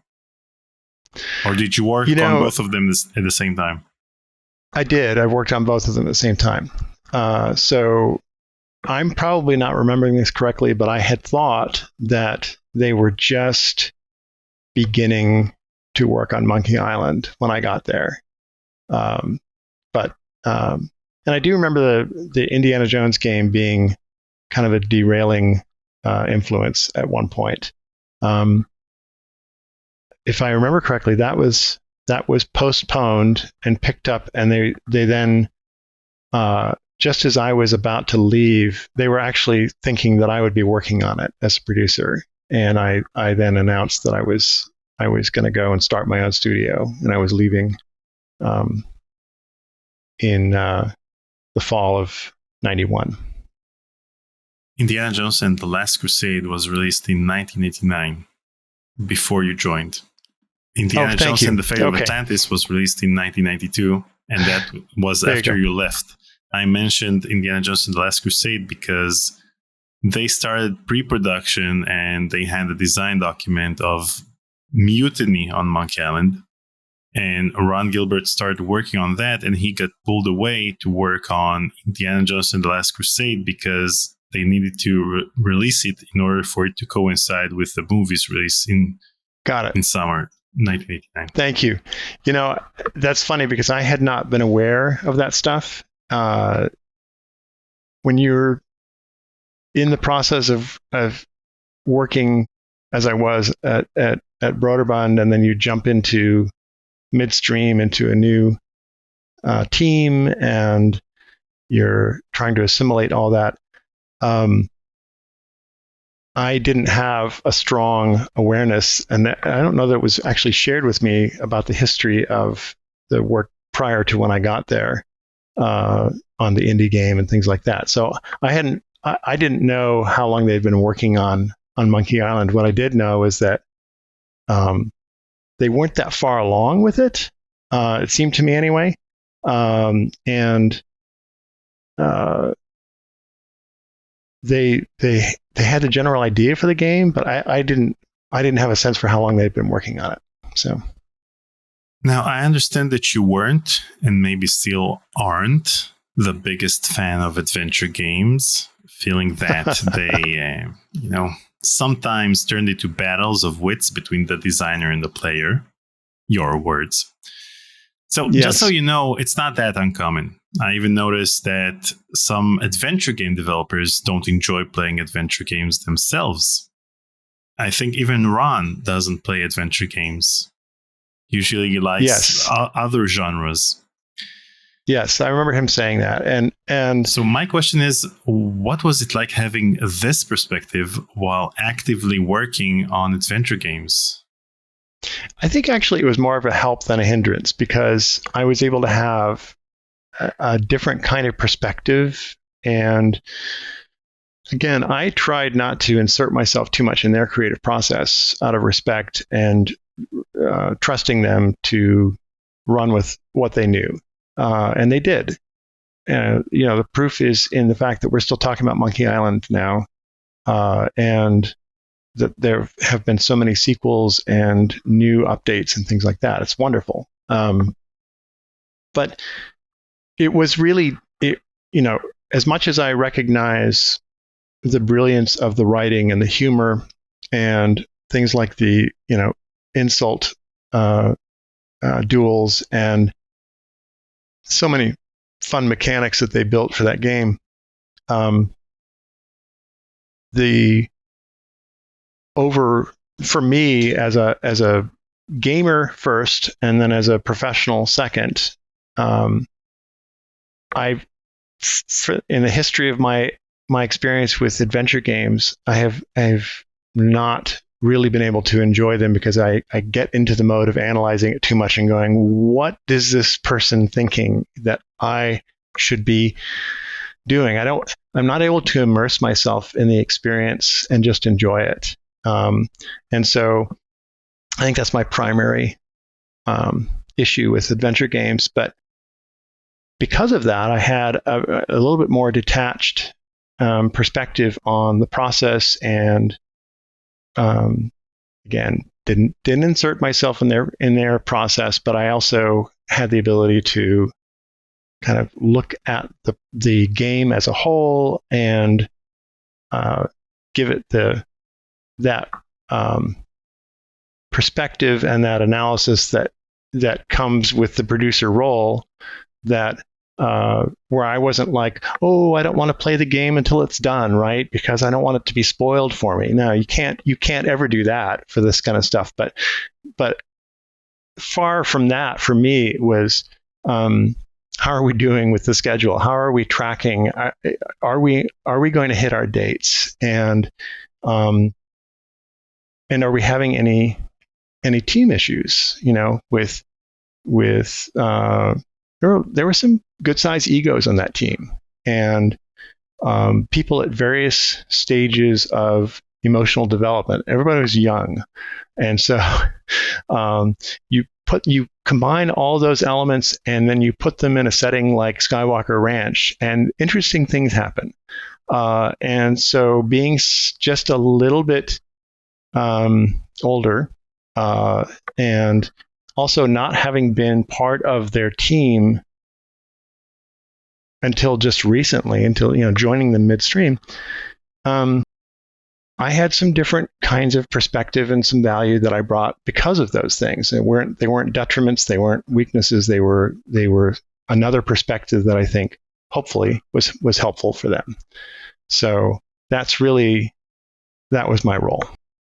So what you're saying is that you saw how the sausage is made and decided to eat something else.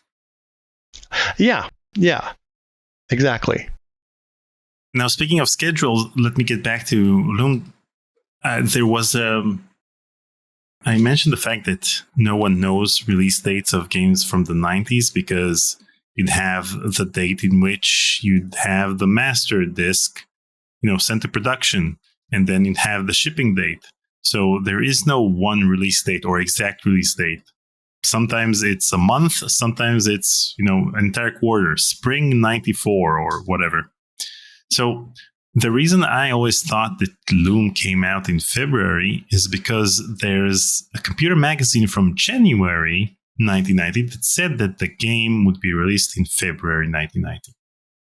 But then I eventually found out that other magazines talked about the fact that it's released in April. So was the game delayed? Was the game release delayed by 2 months? Do you remember something like that? Yes. So that gets back to what we were talking about earlier with some of the challenges that Brian was having with finishing the game. And some of that was artistic. Some of it was technical. Some of it was wrangling all the music into the game. And I'm going to be perfectly honest and say my memory is a little bit fuzzy on some of this stuff, but it was likely that the magazine that printed the February date had been told that it would ship in February, and then it took longer because of some of the challenges that Brian had. And, if it had been just another Maniac Mansion style game, I don't know that those challenges would have been there. But because of the music, because of the unique interface, Brian was trying to make something very different and really beautiful to stand on its own, and he did. But it was, he for being there at Lucasfilm Games at Skywalker Ranch and surrounded by everyone there, he was, for all of that, he was a fairly solitary person.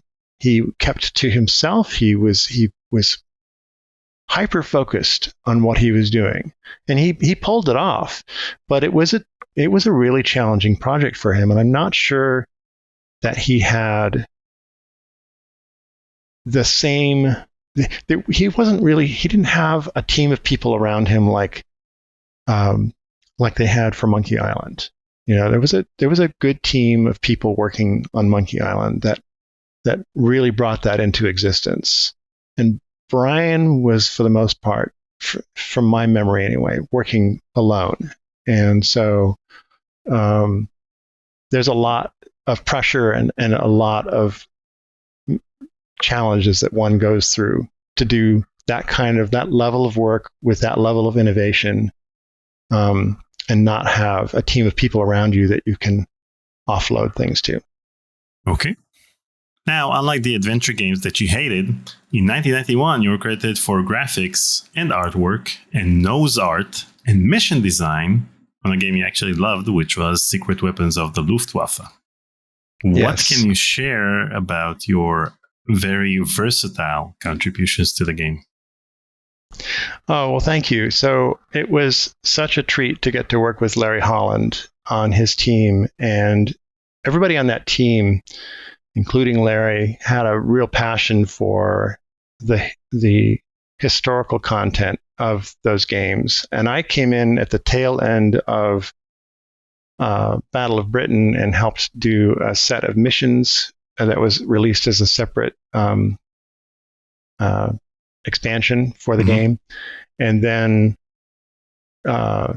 Tony Garcia had been the producer on Secret Weapons of the Luftwaffe, and then he handed that over to me. And then it was a a unique project because I don't know if you've ever seen the package for this thing, but like the manual is about an inch thick, and it is mostly historical background and research and biographies and mission profiles and recounting of what led up to this stage of the war and what people were actually experiencing and why they were running these daylight bombing missions over Germany. And so that spoke, I think, more than anything else to the authenticity that they were going for. And I say that, and yet if you look at the graphics for those games, especially the last one in that series, because after Secret Weapons of the Luftwaffe, we did a series of airplane expansions that were really unique aircraft. And then, his background, Larry had started with 1941, the battle of the carrier and air war in the Pacific, and then Battle of Britain, which I guess it was 1942, excuse me, was the first game. And then he went back a bit in time to do Battle of Britain, and then jumped forward to later in the war with Secret Weapons of the Luftwaffe. And all those games used the same engine, and the airplanes were bitmaps. They were not polygons, and they weren't polygonal models. And so all of that art had to be hand-drawn. I think some of it was initially traced from photos, but but the artists had to create airplanes at different, sort of like what I was doing with one-on-one back in the day, at different rotations. And then the game engine would scale these, and there was some breaking of the illusion because you would essentially have snapping from one rotation to the other as you got to a certain angle that the object was being viewed from. But overall, it was compelling, and it was a good match for the computers of those days because we didn't have GPUs and we didn't have the ability to drive polygons on screen in a way that was visually compelling. So Larry had created his technology pretty much from the ground up, as I understand it. And I loved working on Secret Weapons because the team had so much passion for what they were doing and really for the authenticity of the experience. There was a ton of research involved, and there was also a lot of attention paid to the flight profiles of the different aircraft and the different variations of the aircraft, because they were making these things like the P-51 Mustang went through a bunch of different variations during the war. And depending on the mission profile and what they needed to do, they would put, fuel tanks under the wings, or they'd strap bombs under the wings, or, they would do different things, different profiles for that aircraft. And each aircraft had those kinds of details about them. And so the people who played that game, who had come to know that Larry's work was focused first and foremost on recreating as authentically as possible, given the current state of technology in the late 80s and early 90s, these really amazing historical events in in Second World War. And the people who were playing these games got as much out of playing them as they did from reading the manual and learning a lot in the process. So it was a really different kind of project. Deep dives into history and specifications of aircraft and all that kind of stuff, but it was fun. Unlike the game in which you were the sole manual writer, over here we have like 6 or 7 people credited on the documentation. Yes.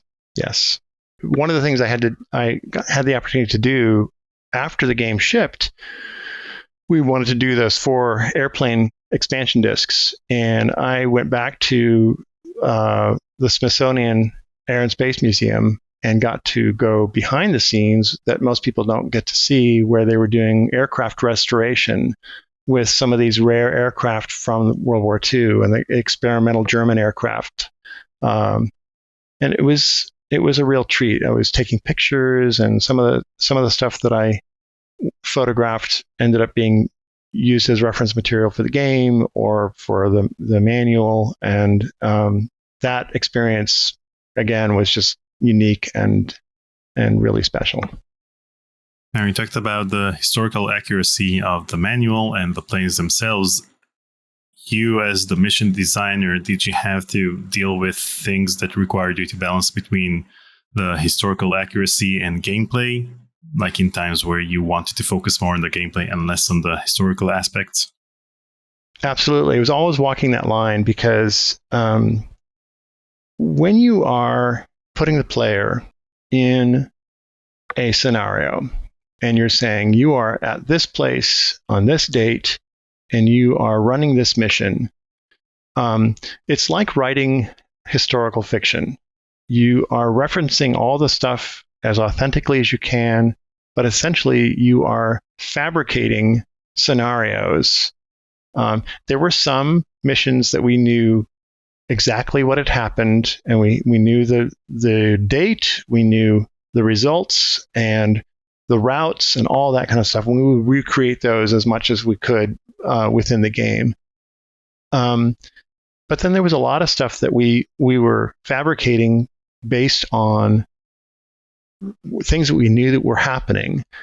When you get into experimental aircraft, and there isn't that kind of reference material available, then you're having to say, okay, here are the different kinds of missions we can create, right? There's escort, there's bombing, there's, intercept. We knew we needed a mix of those kinds of missions, and we essentially created what felt like authentic what-if scenarios for some of these experimental aircraft, some of which never even saw meaningful action in or service in the Second World War. So there, we're extrapolating there. We're projecting and thinking about what might have happened. And I think by and large they were fun, but again, we were talking about how difficult games are, and older games especially, and we were keenly aware that we had an audience that wasn't looking for a Twitch experience. They weren't looking for, razor fine reflexes being required, but they were looking for an immersive, authentic experience. And so that's what drove the design work on the game.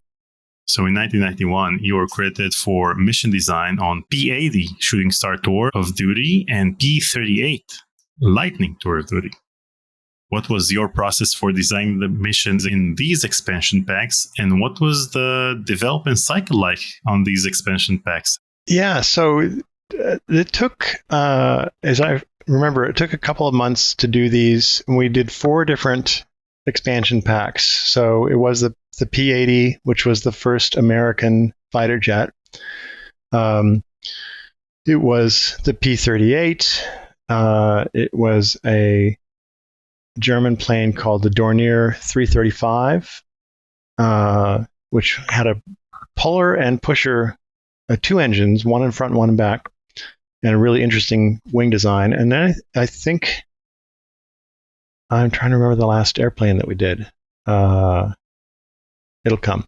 Anyway, so for each of these expansion discs, we did a smaller manual with some background, some historical background on the aircraft, how it was developed and designed, and if it saw any service, what did that entail? We were able to include some historical photographs of the actual articles that were developed and used in the war. The P-80, the first American jet, actually didn't see much service at all in the Second World War, and was being developed at that time, and then was used later, I think, in the Korean War. So the process was to do that research, to identify an interesting set of mission profiles.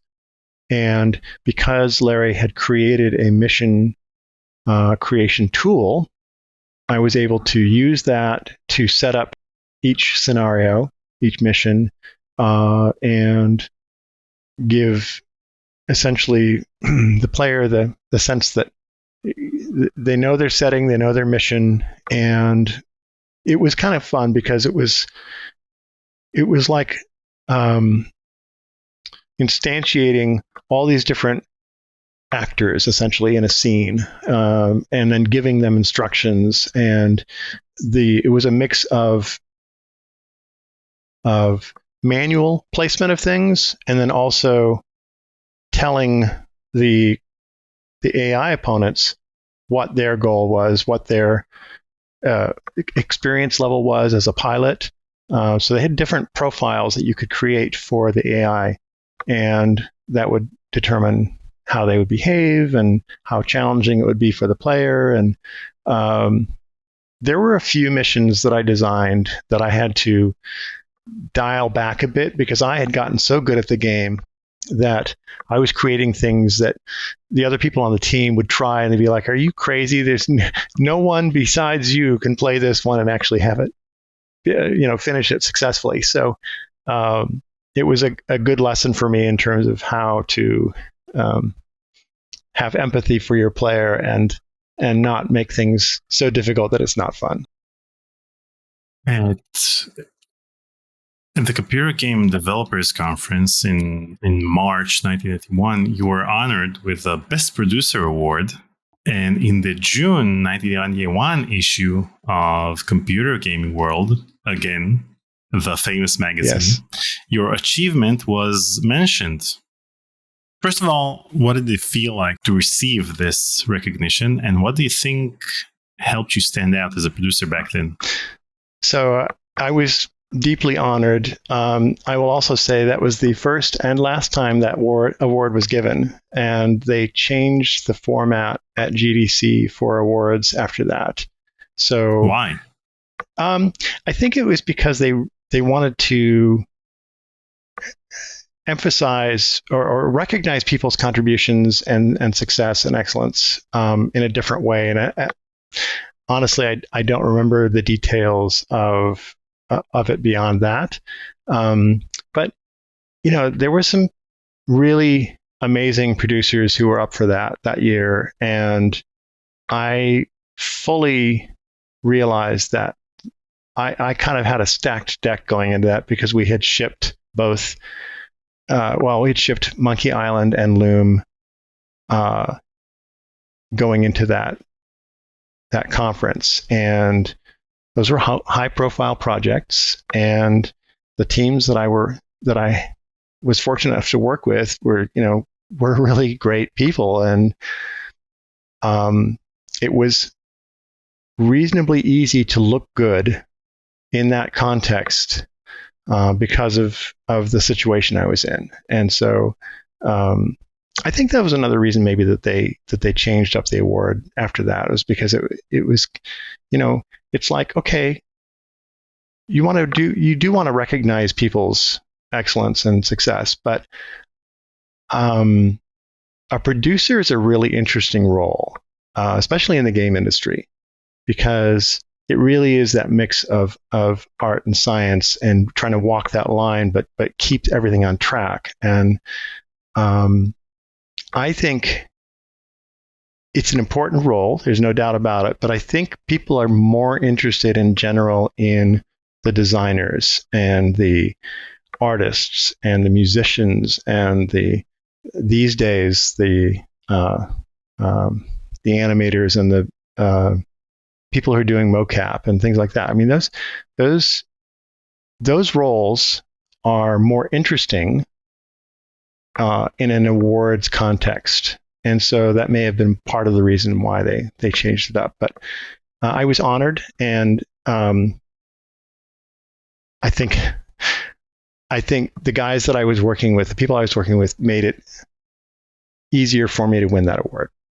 It's still an important award, given the fact that even in the Academy Awards, the best movie category, which is the most important one, goes to the producers, not to anyone else, not the visual effect artists, not the actors themselves. It's a fair point, and I do recognize that. But I think every producer that's ever won an award, including in film, is doing that partly because they're working with really great talent, and there's a recognition of that. So when did you leave LucasArts, and what was the last project you worked on there? Oh, good questions. So I believe I left LucasArts Entertainment, and I would like to talk about that for a moment too, that transition. In September of 91. And what's interesting to me about the transition from Lucasfilm Games, which of course they've come full circle now and they're back to Lucasfilm Games. They've been through a lot, haven't they? Over the years. Make up your minds. Exactly.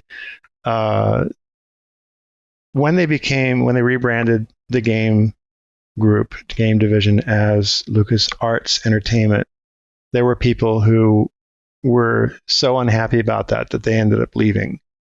And at the same time, we had outgrown the space at Skywalker Ranch, so they moved us down to Kerner, we were practically right next door to ILM.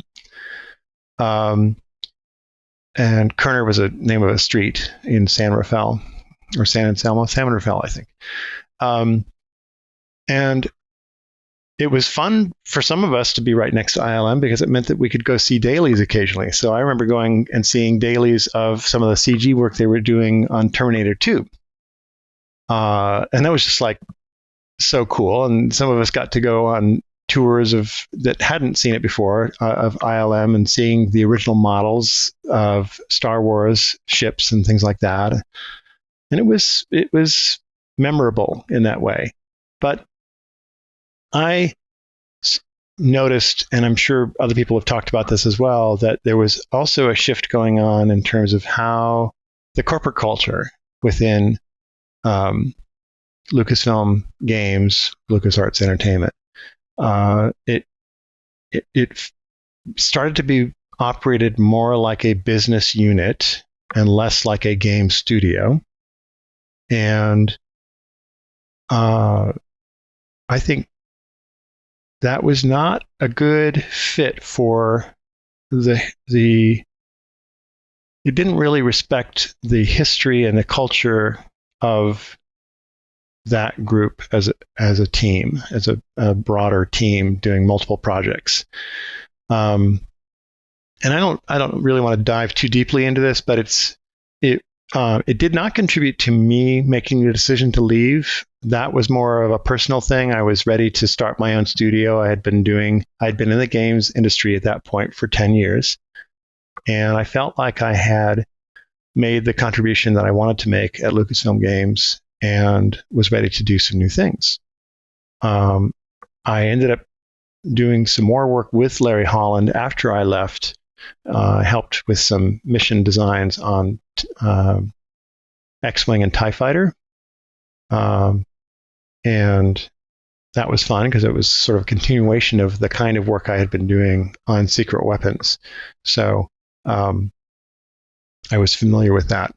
And then, so that was kind of the culture that I was seeing, the cultural change, as well as it was just timing for me. It was a good time to leave. So in September 1991, you co-founded Hammond and Leyland. Yes. Can you talk about what led you to the creation of this company and what your vision was for its role in the gaming industry?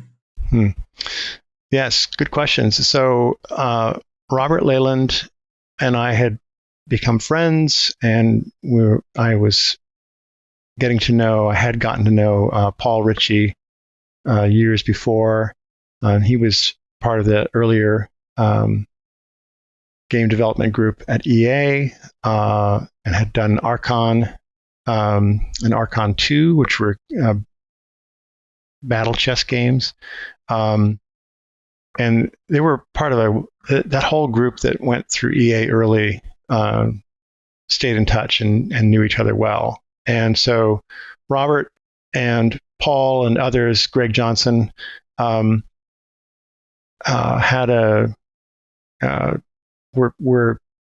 renting space in Novato, which is just north of where I lived in San Rafael. And they all had offices near each other. It's basically in the same building. And what as I was preparing to leave and do this, leave Lucasfilm, LucasArts, I was putting a lot of thought into, as you can imagine, what kinds of games I really wanted to do. And we initially were talking to both Electronic Arts and Sega. And we had a few games that we were thinking about making. One of them was a side-scrolling, kind of a Wings of Fury-like game, but set in the days of Leonardo da Vinci. And you would have your Leonardo and the evil Leonardo, and you were trying to out-invent each other and send crazy flying war machines and things, a little bit like Lemmings and Worms and Wings of Fury all mashed up together. So you would have these crazy battles. that was one of the ideas. The people at EA liked that one a lot. But I had also been working on a board game called Racing Aces that I had made. It was physical.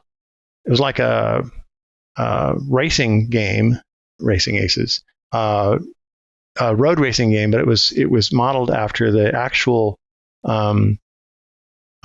air races that they do in Reno, Nevada every year, where it's low altitude, high powered World War II era aircraft and some experimental aircraft racing at 500 miles an hour around pylons and it's a spectator sport. It's a lot of people go out to watch this every year. And I wanted to do that and combine it with combat so that it was this, a bit of a Mario Kart kind of experience. And we talked with EA, we talked with Sega. There were concerns amongst the group of friends about working with EA because a few of them had not had great experiences. And because of that, we ended up signing a deal with Sega to do Racing Aces. And Robert was doing some early work on it to prove it out and see if we could actually make it work on a Sega Genesis. And it was a pseudo 3D. So basically, he was doing some math tricks to make it look like you were flying over a three-dimensional train, even though the Sega Genesis didn't have anything like that. This was before the first Nintendo came out that had the ability to do vector graphics on the screen. So he was doing some really interesting tricks, and I, in the meantime, was learning how to use 3D Studio to build all these airplanes.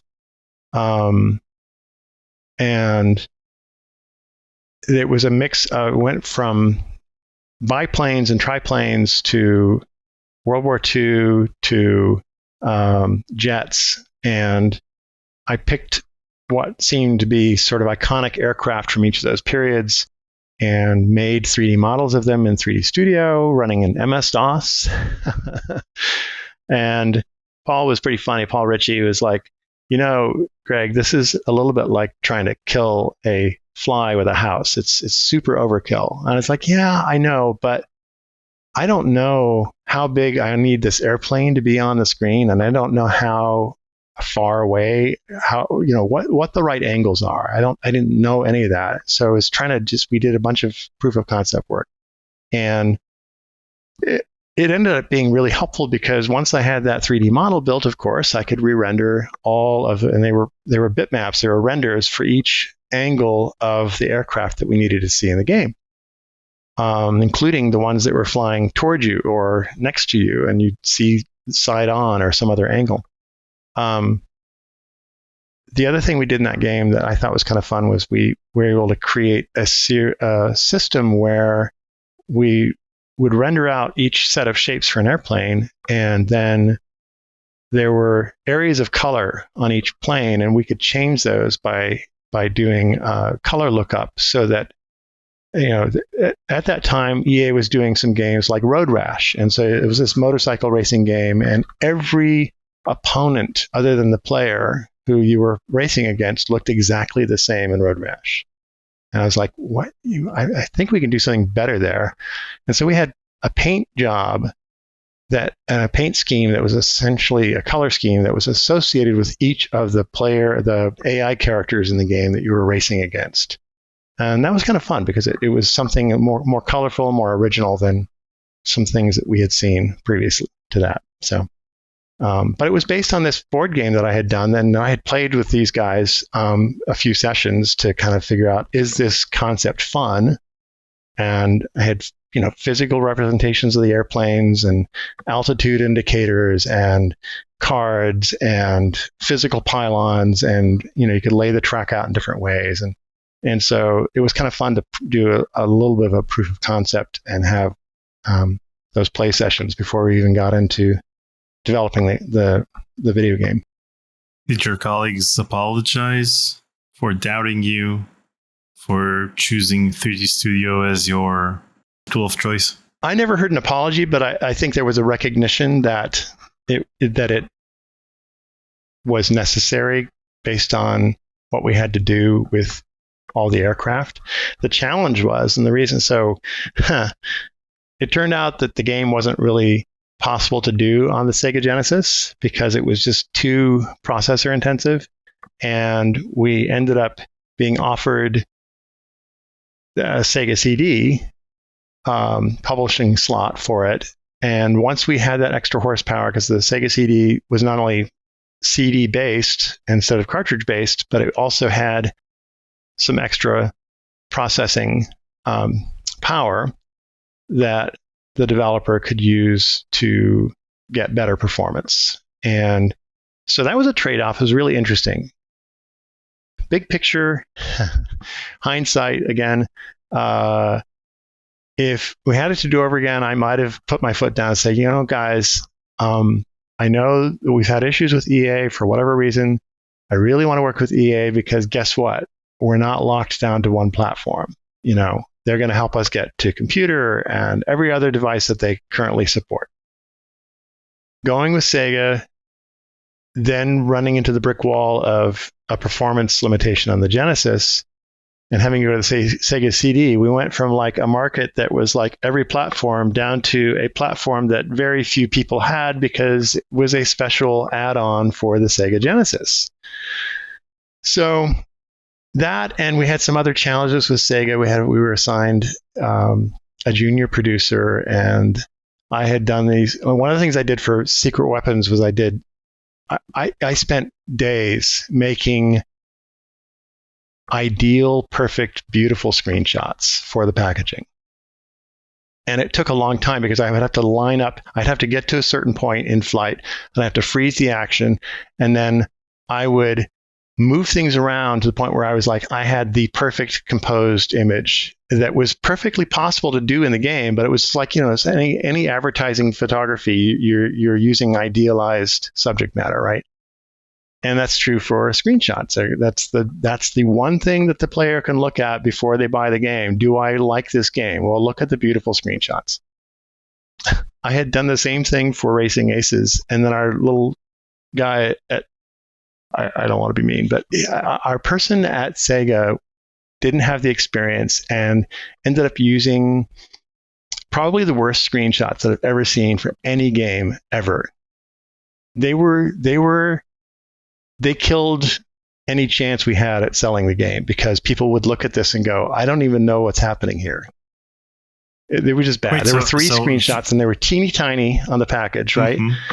Mm-hmm. And they just didn't show anything interesting. And I had sent, you can tell, even after all these years, it still makes me mad. I had sent really beautiful screenshots. Yeah, there they are. These are the screenshots? Those are the screenshots. You found it. Good for you. I'm so impressed. They're amazing. I'm convinced. I'm sold.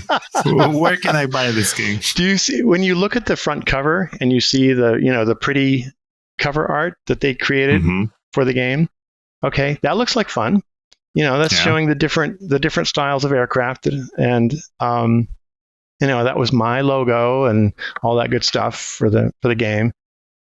And I didn't create that splash, the cover art, but the screenshots were just so bad, and it was painful and I ended up writing like a 20-page letter to Sega because there were so many dropped balls on this that they cut the price as soon as the game came out. It was just all. But why did you send them the screenshots in the first place? You sent them a list of screenshots. You should have removed the screenshots. No, I actually gave them screenshots. They didn't use them. Oh yeah. Is that part? Uh-huh. Yeah. No, I sent them really beautiful screenshots and they didn't use them. So anyway, sorry. That's the end of my little rant, but I don't know. The game looks great. Looks like something is happening in the desert in the first screenshot. Mm-hmm. And you got a palm tree over there in the desert. Something's happening in the desert. The game was just at the edge of being playable on the hardware that we were running on, because the frame rate was not good. And Robert did his best with what he had to work with. But, the concept was probably just a little bit too much for that platform. And I recognized that. And then also, as I look back, I realized there weren't enough visual cues to help the player understand where they were and what they were supposed to do. So, lots of things learned. And for my first game as an indie developer where I really had pretty much full control, it was just really frustrating to see that despite our best efforts, it was mishandled on the publishing end. And especially when I've been through that whole, I know that role well, and I know how important screenshots are, and I know how important lots and lots of things are to do properly. And we just, we weren't given the opportunity to succeed. So after that, though, we went on and we worked on other projects, another original game, and that was for the Sega Saturn. It was one of the first American Saturn projects for Sega. Most of those had been done in Japan. And there was a game I had wanted to do involving a storyline with aliens invading. It's a classic alien invader story in 3D, but the twist was that the game is called Gen War, and the twist was that the Gen were themselves being driven to extinction by a bigger, badder alien race. And I wanted the whole thing to, flip on its head, where the player has to then ally with the Gen to defend not only the Gen, but also humanity against this bigger, badder alien race. It seemed like a fun kind of original thing. What ended up happening, and I'll make this fairly concise, was that because the Sega Saturn had some pretty good video codecs and a CD to store them on, this project got sort of taken over by a Hollywood team that wanted to use it as a platform for showing what they could do with production and acting and special effects and all kinds of stuff. So it sort of had this whole layer of like real world acting and sets and production infused into this low polygon space first person shooter. Science fiction themed FPS. And once it went in that direction, I no longer had any creative control, and it was clear that it had morphed into a different kind of project. The game had its problems, and again, it was a brand new platform. We were doing a brand new kind of game for us, and lots of things were learned. But the biggest lesson I learned was when you are working with a publisher like a Sega, you have to be prepared for surprising twists in the road that you may not see coming, because they've got their own agenda. And especially with a new platform like that, the Saturn, they're trying to show off its capabilities. And one of the ways they're going to do that is by infusing it with Hollywood, complete, sci-fi tropes everywhere. It went from this, what I thought was a semi-original story, with a twist, to no, it's just, bad guy. It's just humans versus aliens, and you've seen it before. Thank you very much. Well, back in 1995, FMV games were pretty popular, so I guess Sega was trying to add their twist on the FMV game genre by having FMV scenes in an unrelated game altogether. Yes. Yeah. It's just, it's funny because the fusion of the two, there was not a good match between and visual fidelity between the live action stuff and the gameplay, and it was just too jarring. The game might have done okay without that, because it was fun, but again, we were learning and we hadn't done a game like that before, so it was all kinds of stuff that was new for us, not to mention the hardware itself. And so lots was learned. Many things were learned. They were trying to catch the lightning in a bottle that was The Seventh Guest, which also had unrelated gameplay with FMV scenes, and it was extremely successful. And at the time, computer game companies thought that it would be cheaper to film the actors or to do a low-budget Hollywood production instead of actually paying a team of artists to work on a particular game. In the early 90s, you'd have one artist per game or two artists. In the mid-90s, you needed an entire team to create a 3D game, and it wouldn't take the 8 months it would take you in the early 90s. It would take you a year and a half, 2 years. Right. And we were right in the middle of that transition. It's so interesting. So for Racing Aces, it was just me and Robert, and he was doing all the coding and working on some of the design. I was driving the design and doing all the art. I got my brother Eric to do 5 or 6 original music tracks, because he's also a musician, for that game, and because we had a CD to work with. And then we moved to the Saturn, and as you just said, I mean, it was a period of transition where, again, we had a small team. Eric joined the team for that, so it was Robert and Eric and me.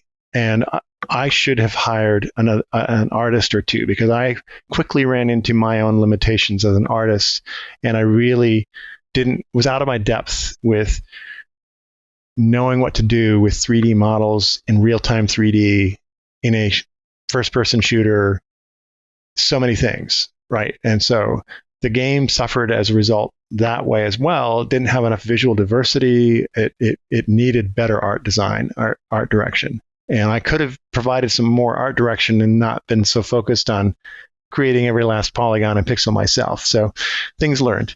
But yeah, it was really interesting to go from the ability to do a very small game with a very small team in the early 90s to, by the mid 90s, you really needed a bigger team.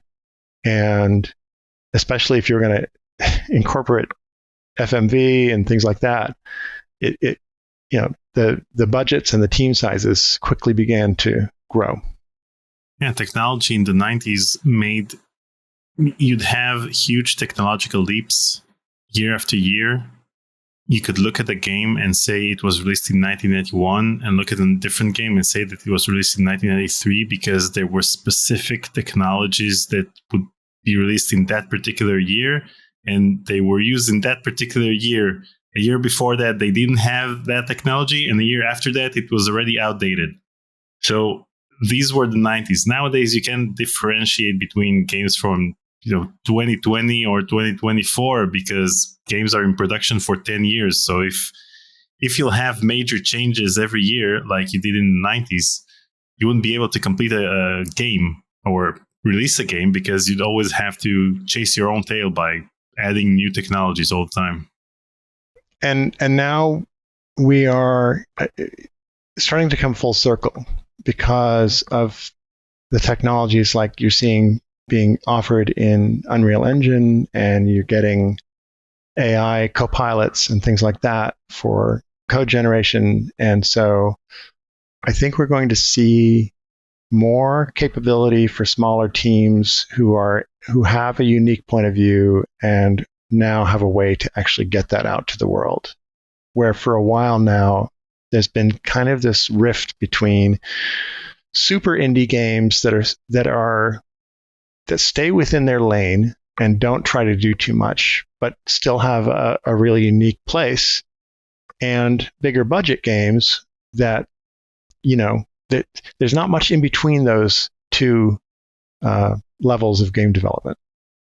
Now, you skipped over some important credits that you got during that time. So even though you mentioned that you didn't work on Indiana Jones and the Fate of Atlantis, in 1992, you were credited under Friends of Indy in Indiana Jones and the Fate of Atlantis. Was there a secret handshake involved in order to get you into this exclusive group?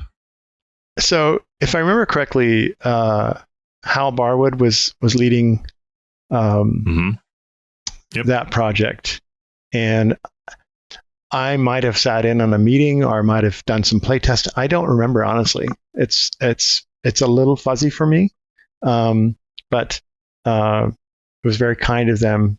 Maybe it was simply because I had been identified as the producer originally before I left, and there had been a couple of meetings before I left. So that might have been why I got that credit.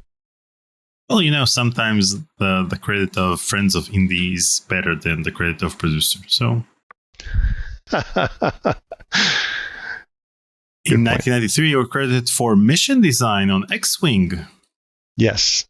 How did you approach creating the missions for this iconic game? Did you try to base it off of your experience doing the missions in Secret Weapons of the Luftwaffe, or did you choose another approach for this game? No, it was very much a continuation of that. But of course, when you're dealing with space-based combat and your frame of reference is much more limited because you don't have, unless you are near a large capital ship in Star Wars, or you can see a planet nearby, you don't really have much else to work with. And so then the mission design takes on, the waypoints become much more important because the waypoints will get you to those objects, those large things that give you a frame of reference.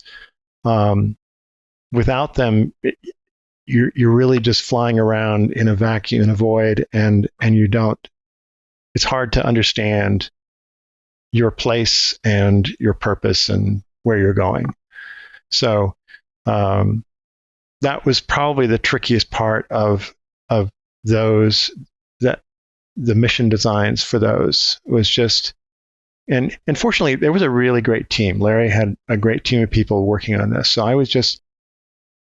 I was able to slot in my work as a mission designer with an already established, the mission design tool was mature. The game design was not my concern, and so I was just really helping them with content development for the game. And how would you know that you're not overdoing a certain mission or not adding too much to a certain mission?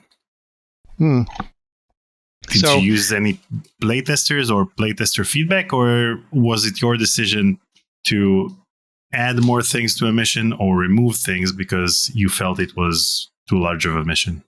So in general, you get a feel after doing enough of those missions for what feels right in terms of the length of the mission and the amount of steps that are required for successful completion, as well as the complexity. And so,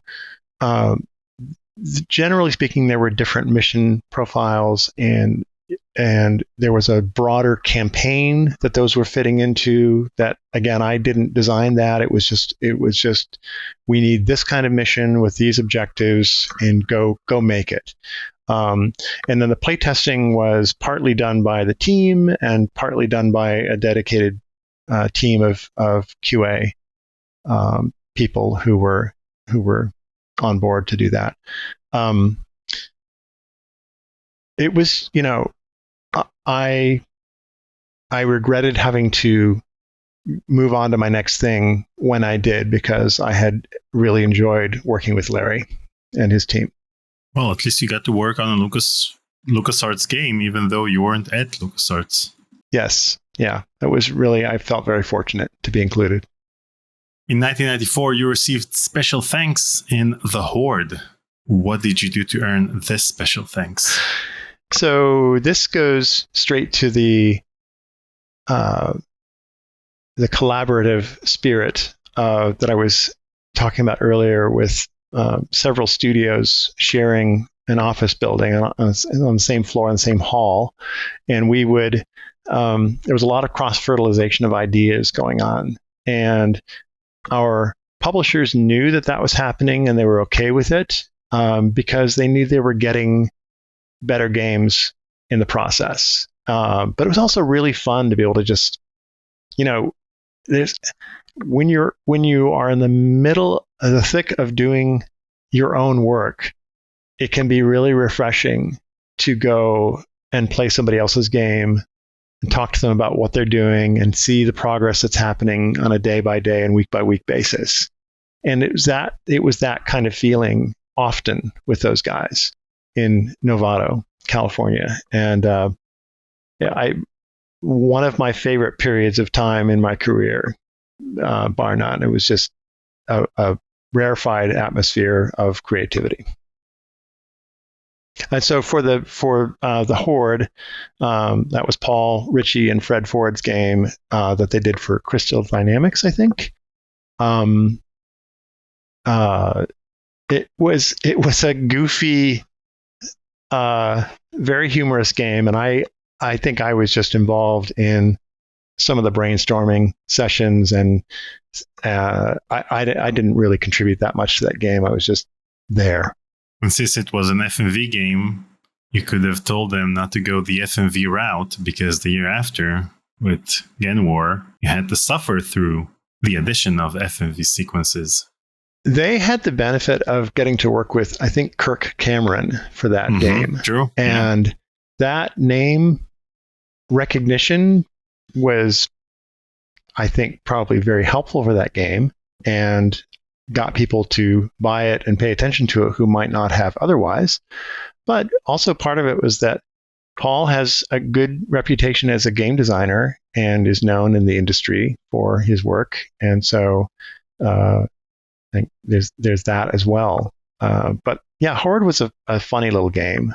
It was sort of a ISO perspective 2.5D game, I think.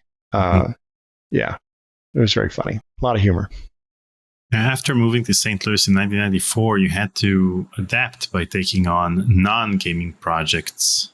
Can you share more about the type of projects you worked on during that period and how they helped you to stay creatively engaged?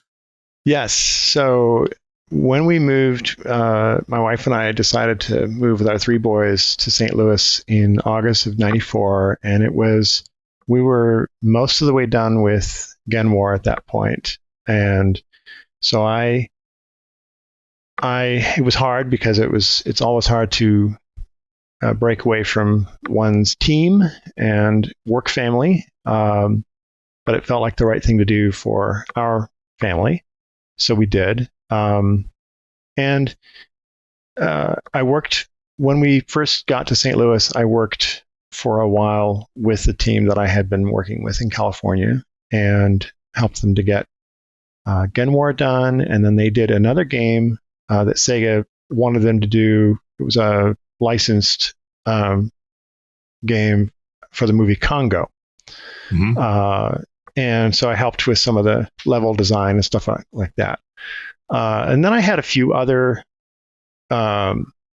remote contracting gigs to do 3D modeling or game design, things like that. So I wasn't completely out of the loop on game work, but because you realize that in 94, the internet was really just starting to be a thing for everyone.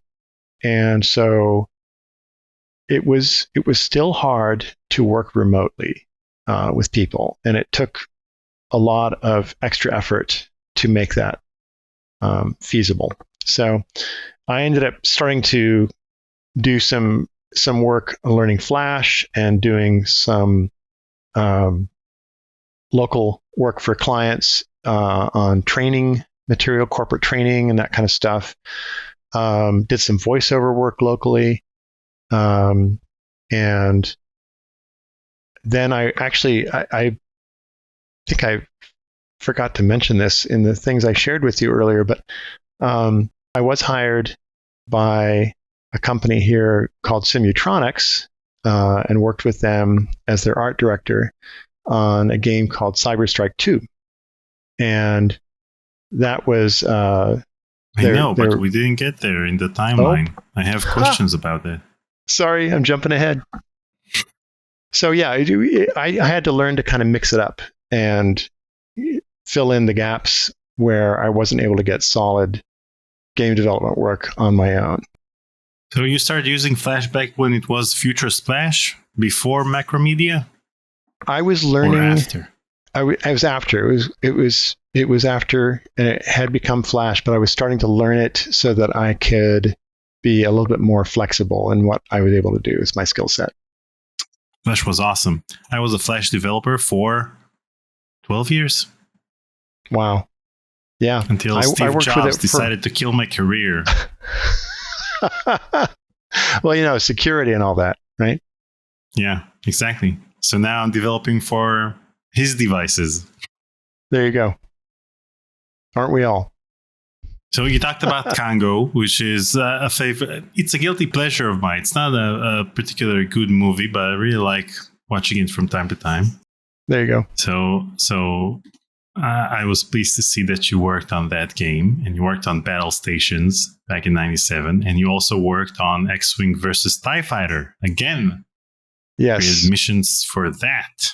Yes, that was a lot more of that same kind of mission design process for X-Wing versus TIE Fighter. So, but now with Windows 95 support. Shiny. And in January 1997, you became art director at Simutronics Corporation. Yes. Can you share what your main responsibilities were and how you led the art direction for the projects there? Yes. So I had gotten to meet David Watley and Ilanka Dunnan at Game Developer Conference around that time.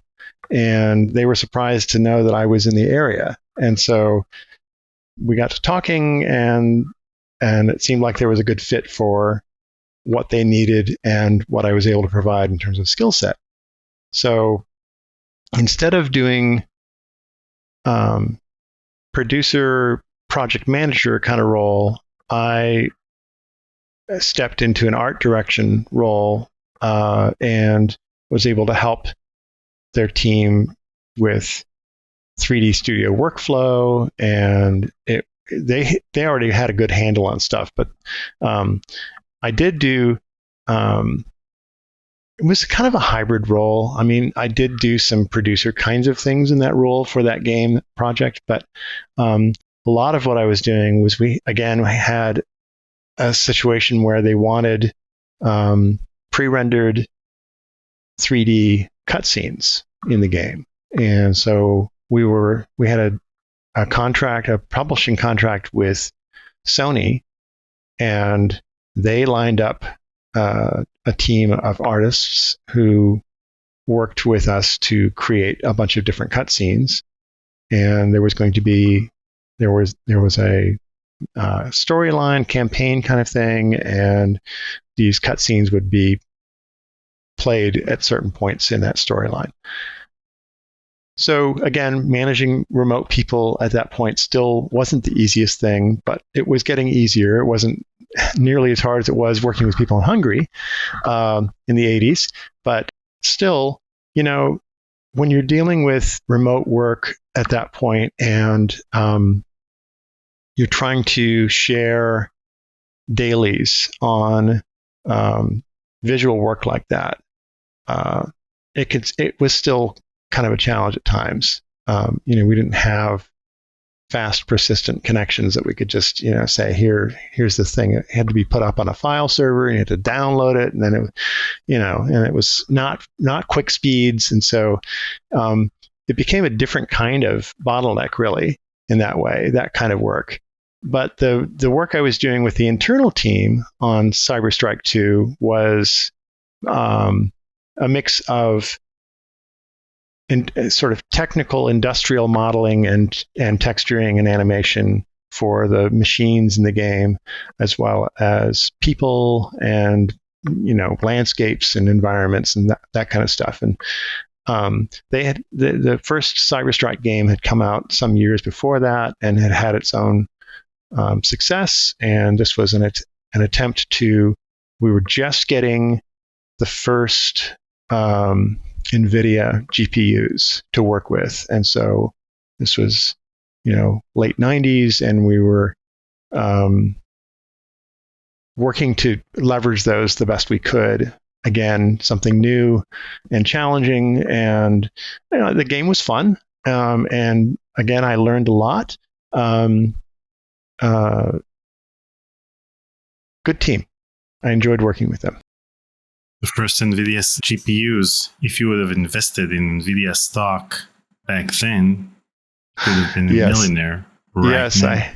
I have thought about that. Yeah. It's funny to see the arc of that company and where it was when we first started using that hardware in a consumer computer.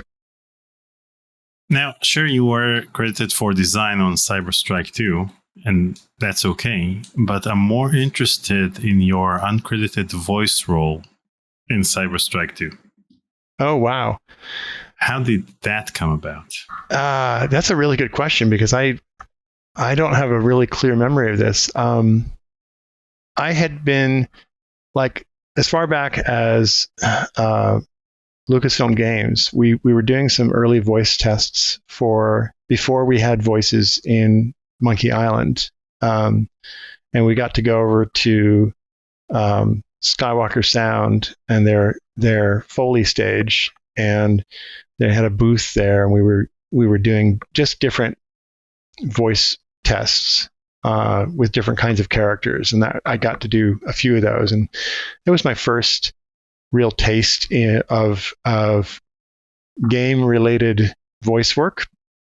And so I think there were some radio chatter kind of lines that needed to be done for Cyberstrike, if I remember correctly, and so we just recorded them.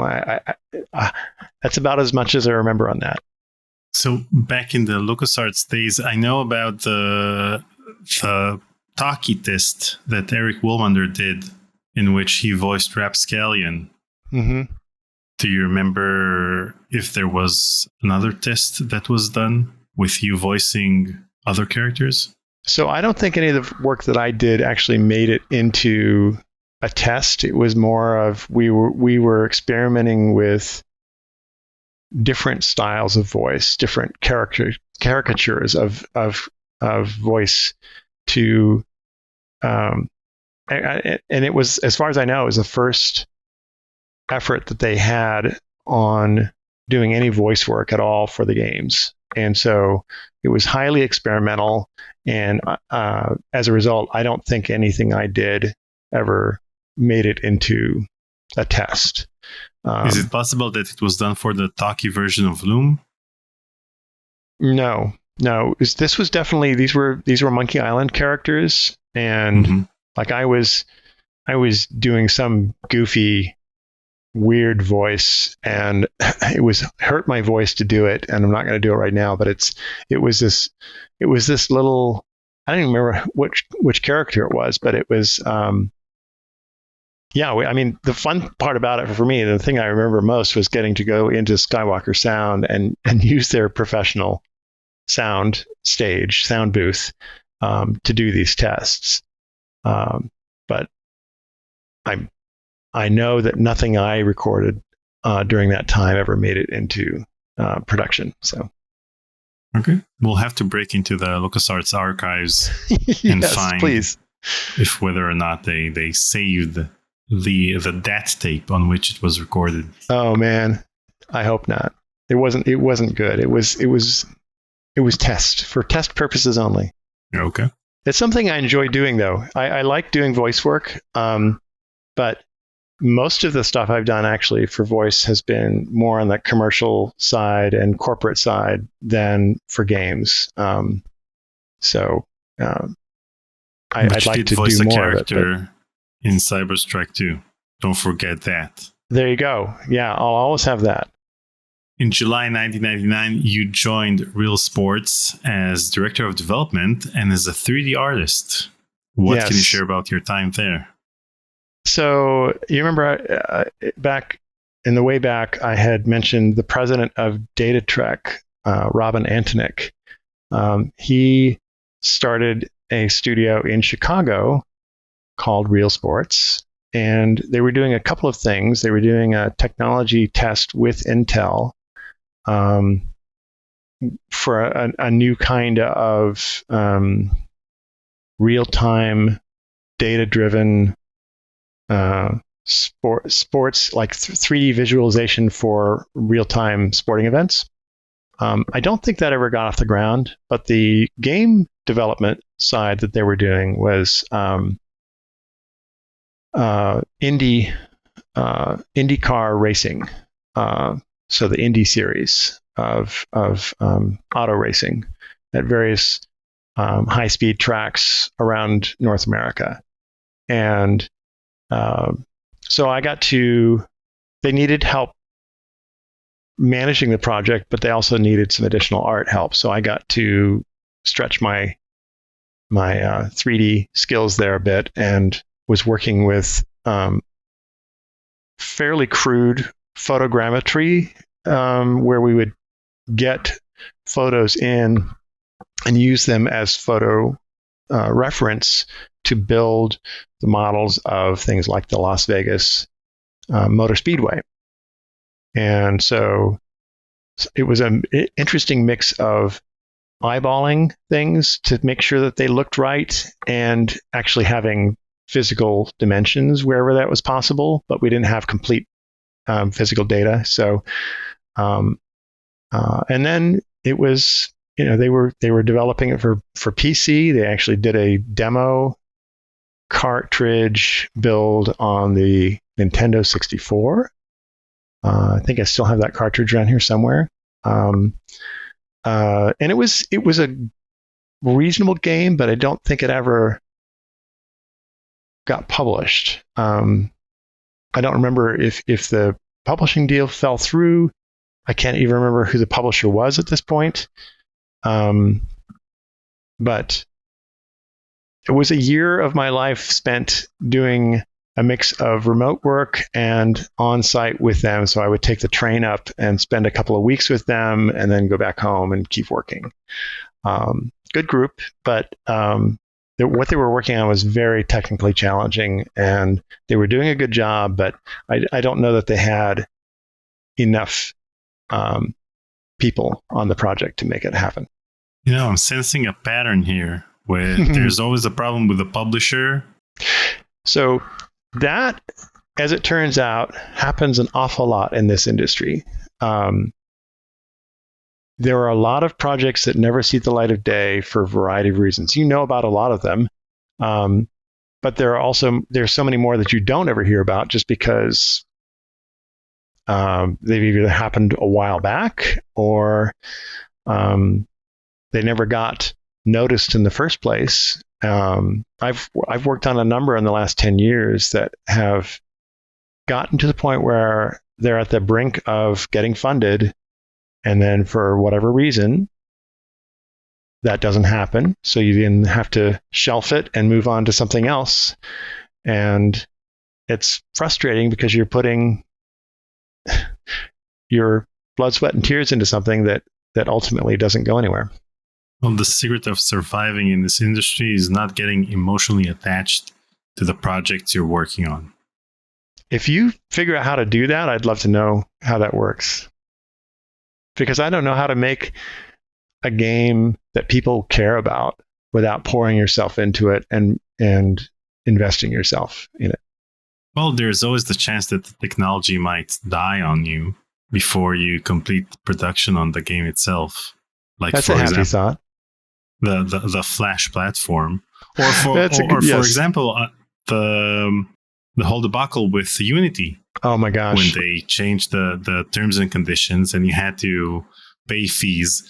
Just think that there were several, if not thousands, of studios who work with Unity who won't be able to handle these costs.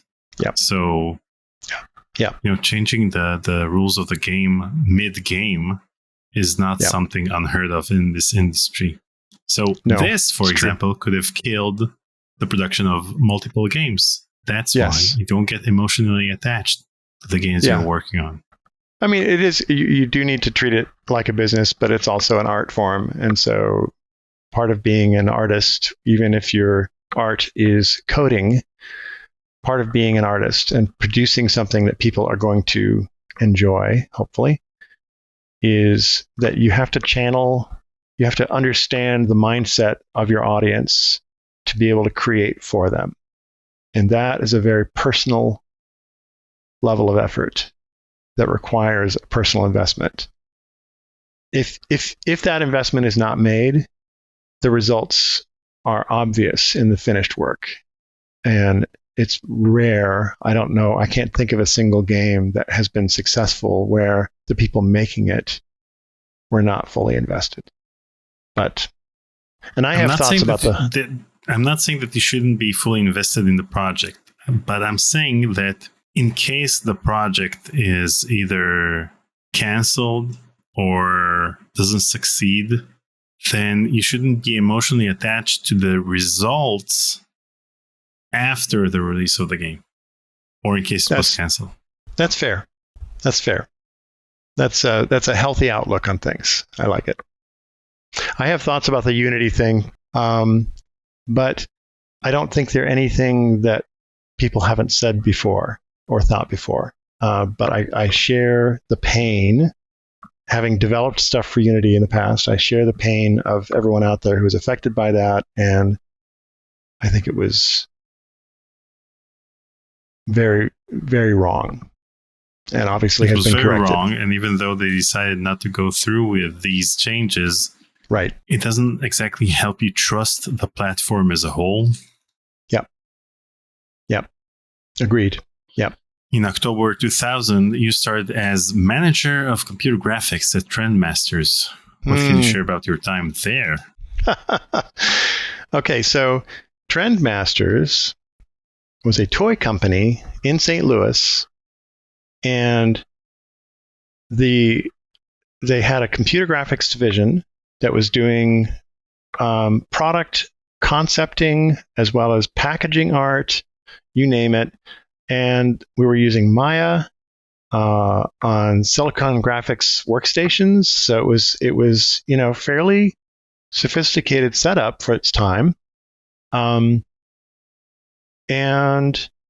the key lessons I learned in that experience were that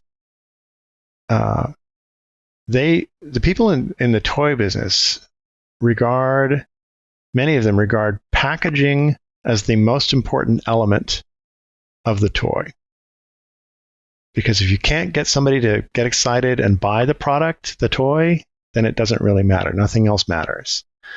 It's a fairly callous approach to product design, especially thinking about who's going to end up using the toy, usually. But it was an interesting lesson for me. It was a year that I won't get back, but I learned a lot of stuff. The coolest thing I got to work on there was there's a building set toy called Zoob, Zoob, and it's organic plastic shapes, and they I think they've brought them back since then, but we were creating new sets, characters, building sets. It's like Lego, but very much more organic and curvy. And so I got to build 3D models of those objects just by eyeballing them and figuring out how to recreate them in 3D. That was a really interesting challenge. And then build. Yep, you found these them. Are the Zoobs. Yes, and then I built virtual models of some of the sets that they were creating, like the fireman that you see there. So yeah, that was probably the most fun I had there on that job. And then what happened was 9/11. 9/11 happened, and less than a month later, they laid off most of the people in the company because they were already on a razor-thin margin. And so then I was unemployed and trying to figure out what I was going to do for a little while. I don't know what you have next, actually. It'll be interesting to... So in 2004, you joined the beta test program for their .com and became a content creator. A content creator because before it was popular. Yes. You became a content creator for that virtual world. Yes. What attracted you to their.com? And what was it like contributing to the design of that virtual world during the early days of online communities? Yes. I was, first of all, I'll jump to the end real quick and then jump back. So it made me very sad that world didn't succeed. And part of it was that they got beaten by Second Life in terms of just popularity and user counts. But they had a really unique it made it feel like you were on a tropical vacation all the time on these islands, and you could drive dune buggies and fly these different kinds of vehicles around in the sky. And it was all geared around, this is Will Harvey, who created, I think he was credited with Marble Madness for EA, doing that port of that game from the arcade. If I remember correctly. Anyway, he was the genius behind the avatar system in their.com. And what was unique about it was that they would snap you into positions in a conversation circle, and the avatars would do eye tracking with one another. And so it made it feel much more connected, like you're really standing there with people and talking with them. And they did the same thing in the vehicles, and it was ahead of its time. They were thinking big. They had their planet was the same size as planet Earth, but the landmass was approximately the size of the Hawaiian Islands, and there was nothing else on the planet. So they left a lot of room for expansion. But the biggest mistake they made was that they relied too much on users to drive the activity and the content. And they didn't have enough critical mass, I think, to draw people and keep them. They had some great ideas, but and what I did as a content creator was I was creating custom hoverboards, but they didn't look like hoverboards. Like one of them was a skull with a anatomically correct spine that you were standing on top of. Another was a bald eagle, and they had an auction house, and people could basically list their creations that they made, and people could buy them, and you were putting real world money into this, and it was it had all the markings of, it was set up to be a proper successful virtual world, but they just never achieved critical mass. And they used Adobe Flash. No, this was custom 3D. This was full 3D. Yeah. Back in 2004? Yep. What technologies did you use? I used, for my stuff, I just used 3D Studio and Photoshop. But for their engine, they had a custom engine. It was, I believe, some kind of cell shading rendering pipeline. And it just, had a really beautiful look about it. It was original. It was different. It worked in browser? No, it was a client. So you would sign in through, I don't know if you signed in, I can't remember if you signed in through the browser or if you had a launcher, but it would run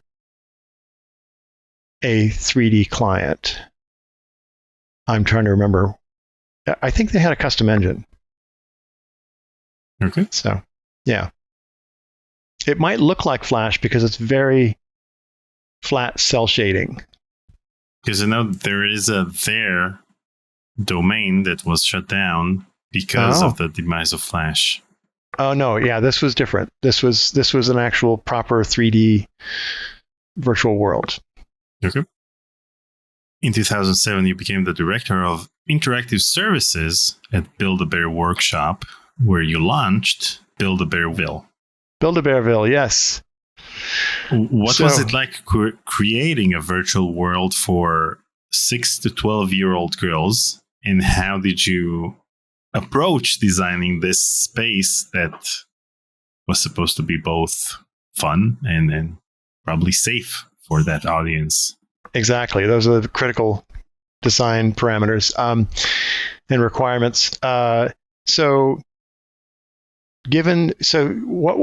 what Build-A-Bear wanted to do was compete with, at that point, Webkins was a hot thing. It was a toy from Gans out of Canada, a whole line of plush toys that had a virtual world where you were playing with your toy that you registered through their website, and then you could interact with a virtual version of that toy.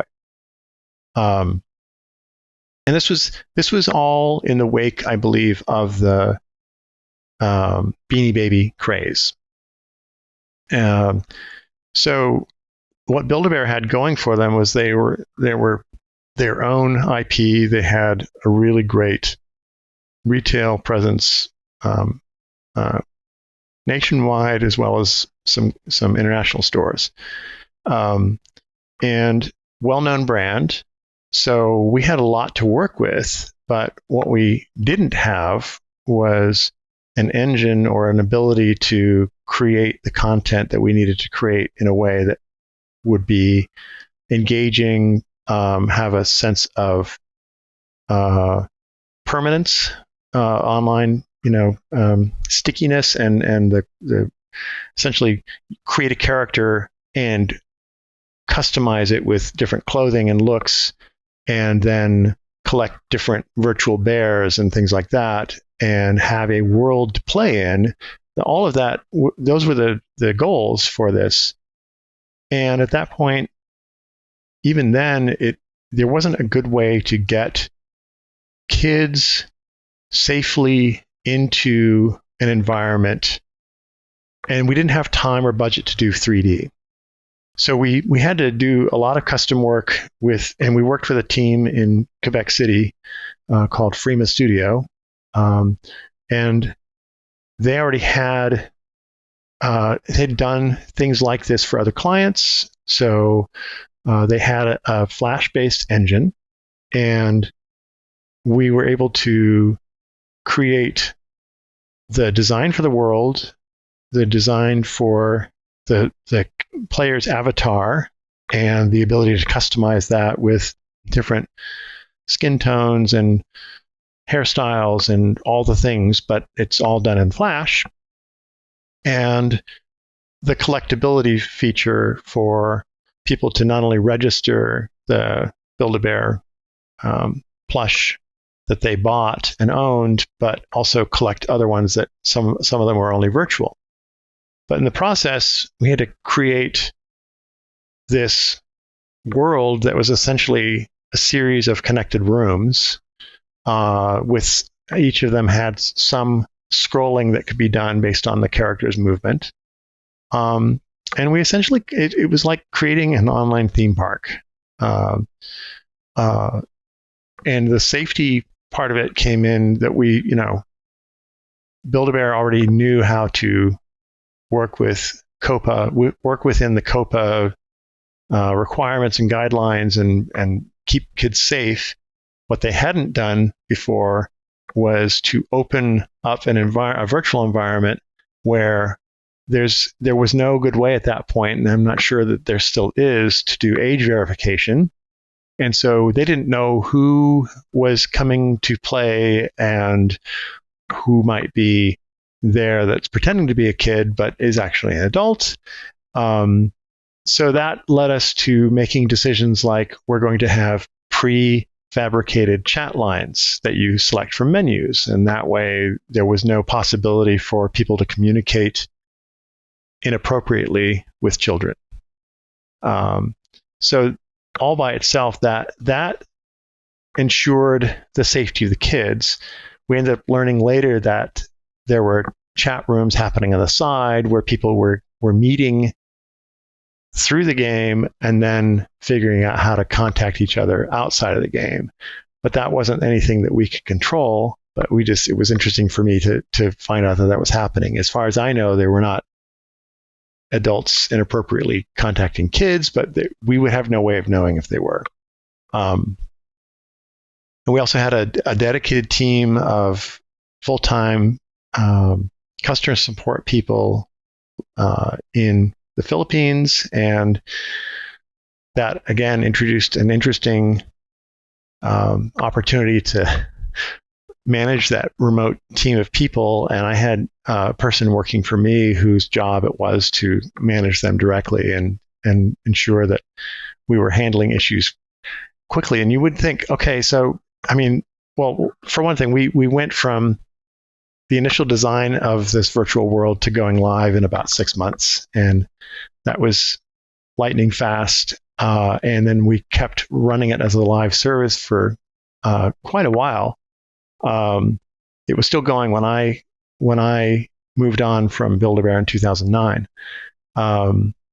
And I think the thing that surprised us most was how the feedback we got from kids who would come to stores at malls where Build-A-Bear is usually located as malls, and they recognized some of the signage in the stores that was correlated and related to the virtual world, and they talked about the experiences that they were having in the virtual world. And it was pretty rewarding to get that kind of feedback for what was essentially kind of a marketing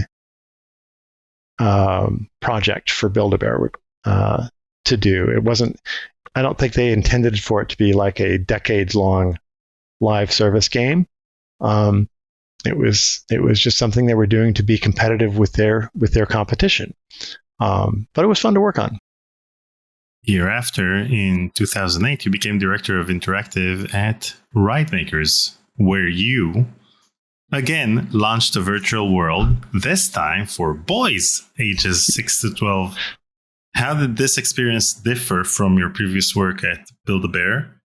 And what was it like to manage both the internal and the external teams? Great questions. We had the opportunity to work with a group in New York called Electric Sheep, inspired by the Philip K. Dick book. And so in some ways it was similar because we had already done something like this with Build-A-Bearville. In other ways, it was very different. And one of the challenges with RIDEMAKERZ was that it was sort of a spin-off brand from Build-A-Bear. It was done under the auspices of Build-A-Bear workshop.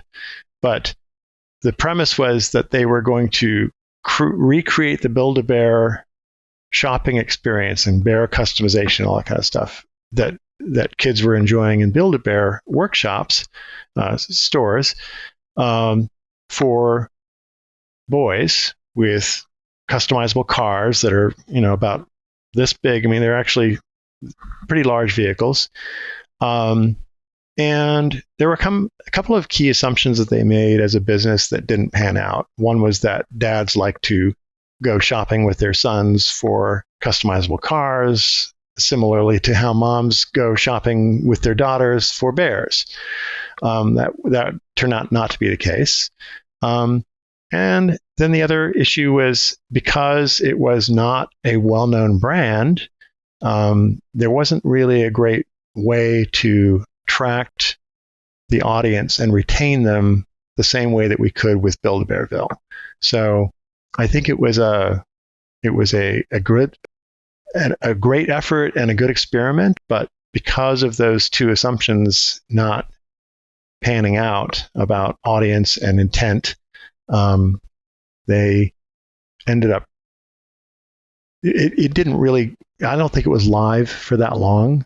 The RIDEMAKERZ game, and it was again Flash based, and it turns out that when boys have something that they like about cars, they actually want to drive those cars. They don't really want to see a small Hot Wheels size vehicle on a Flash game driving around like it's an avatar.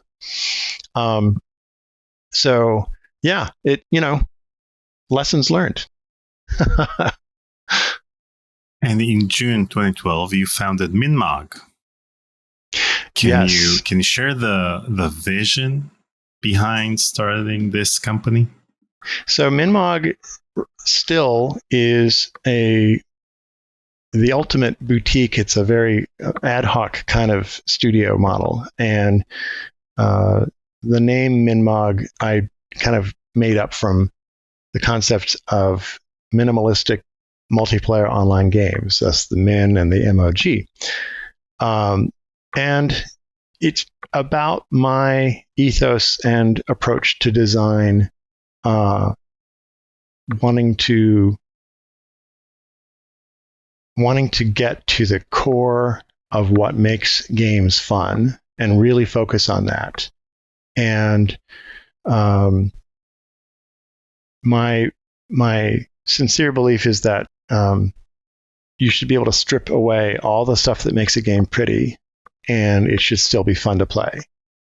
And so if you start with that and you get the core game mechanic that you know that your player is going to be doing constantly, if you get that just right and then iterate on that, then everything else has to serve that purpose, the way it looks and sounds. So that's really the core belief system that I'm working with here. And I have collaborated with other people in this effort. And we one of the things I'd mentioned earlier was that I've worked on some things that have been shelved for a variety of reasons. And one of those was a game about the first child on Mars. And so her name is Marcia Moon, and it's the mid-century 2050s, and her parents have relocated to Mars, and they're scientists and researchers, and they have her as a baby. And we pick up the story when she is 13 and is learning what it's like to be a child on Mars. And there's a lot of future forward stuff with AI and things getting built automatically by nano machines and things like that. So we worked on this for a couple of years. We've had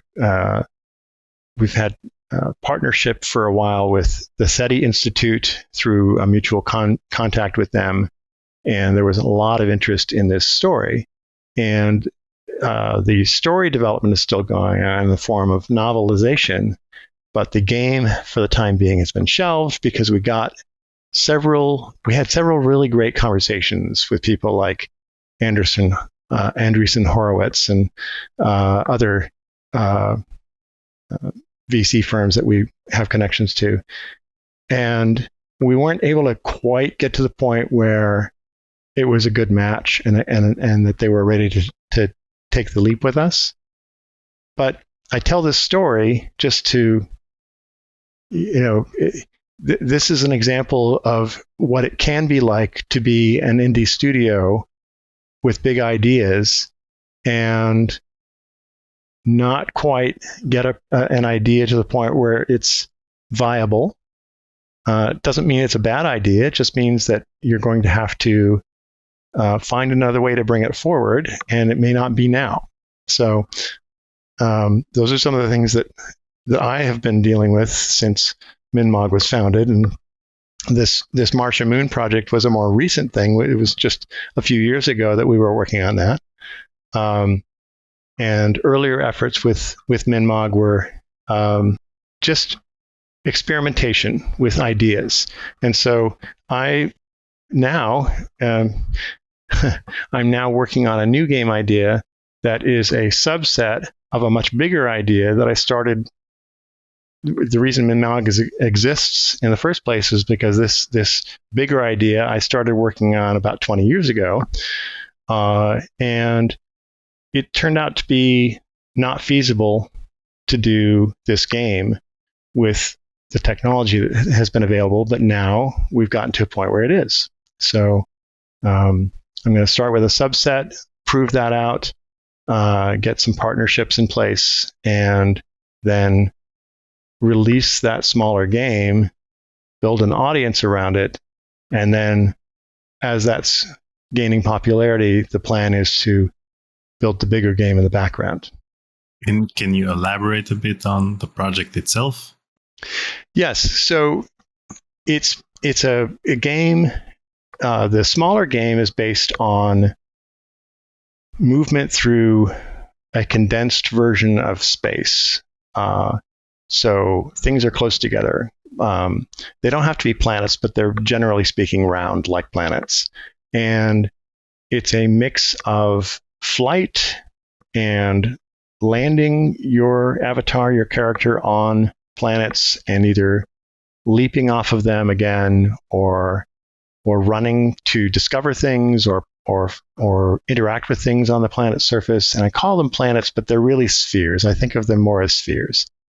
And the core gameplay mechanic, there are kind of two ways to think about this game. One is you're just in Zen mode and you are essentially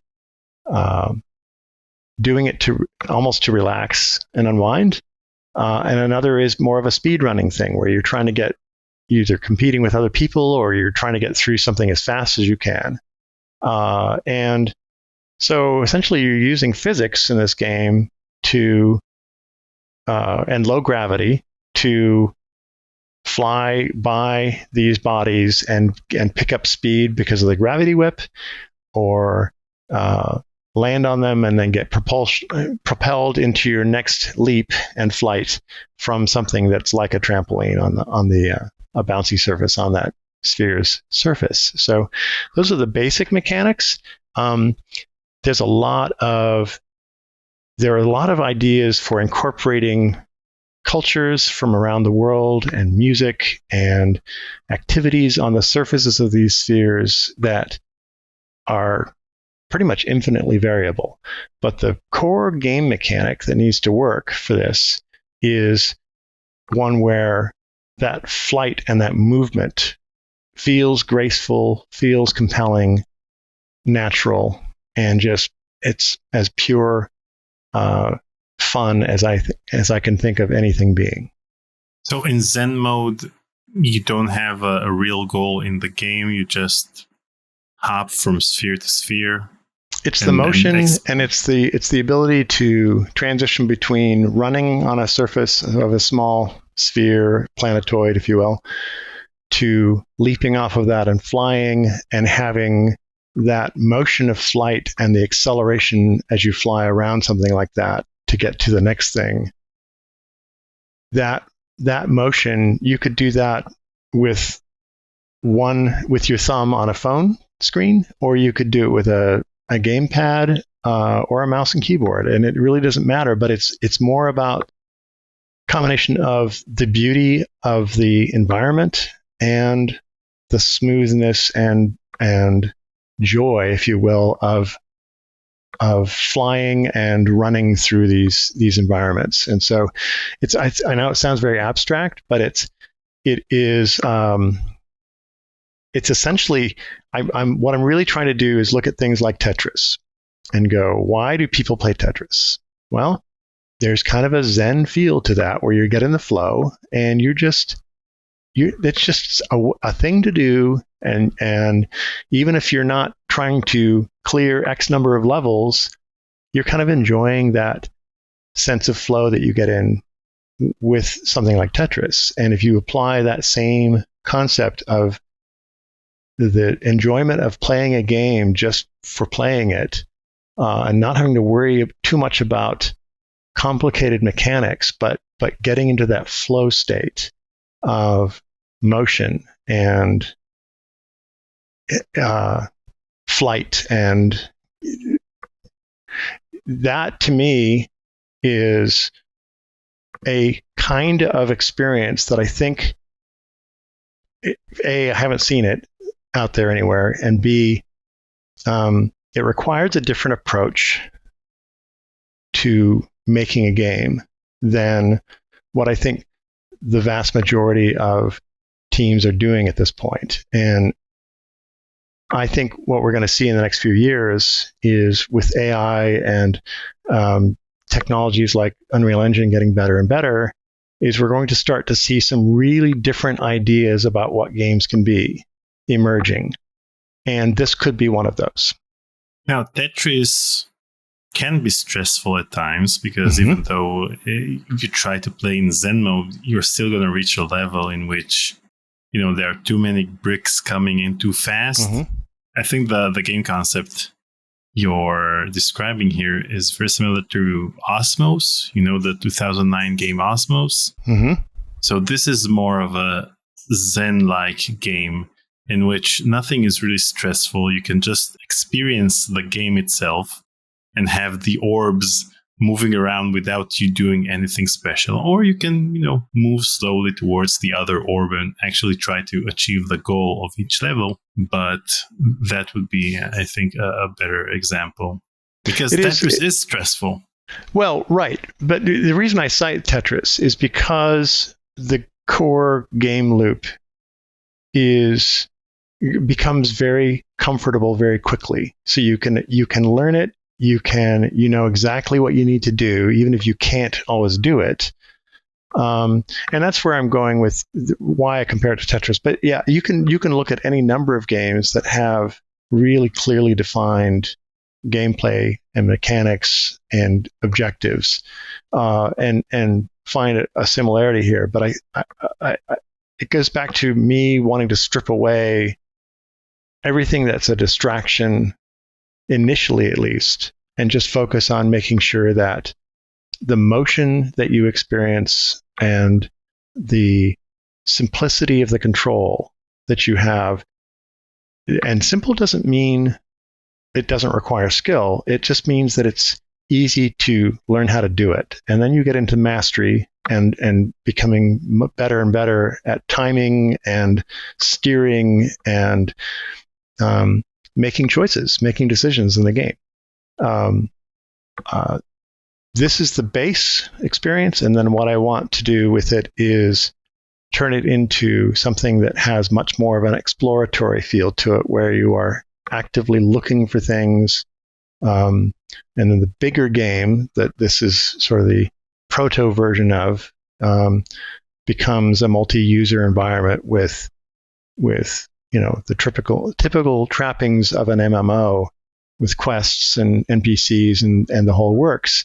But I really want to prove first that my assumptions about how enjoyable it will be to move through this environment are correct. And if I can attract an audience to that concept all by itself, then I think there will be an audience for the bigger concept as well.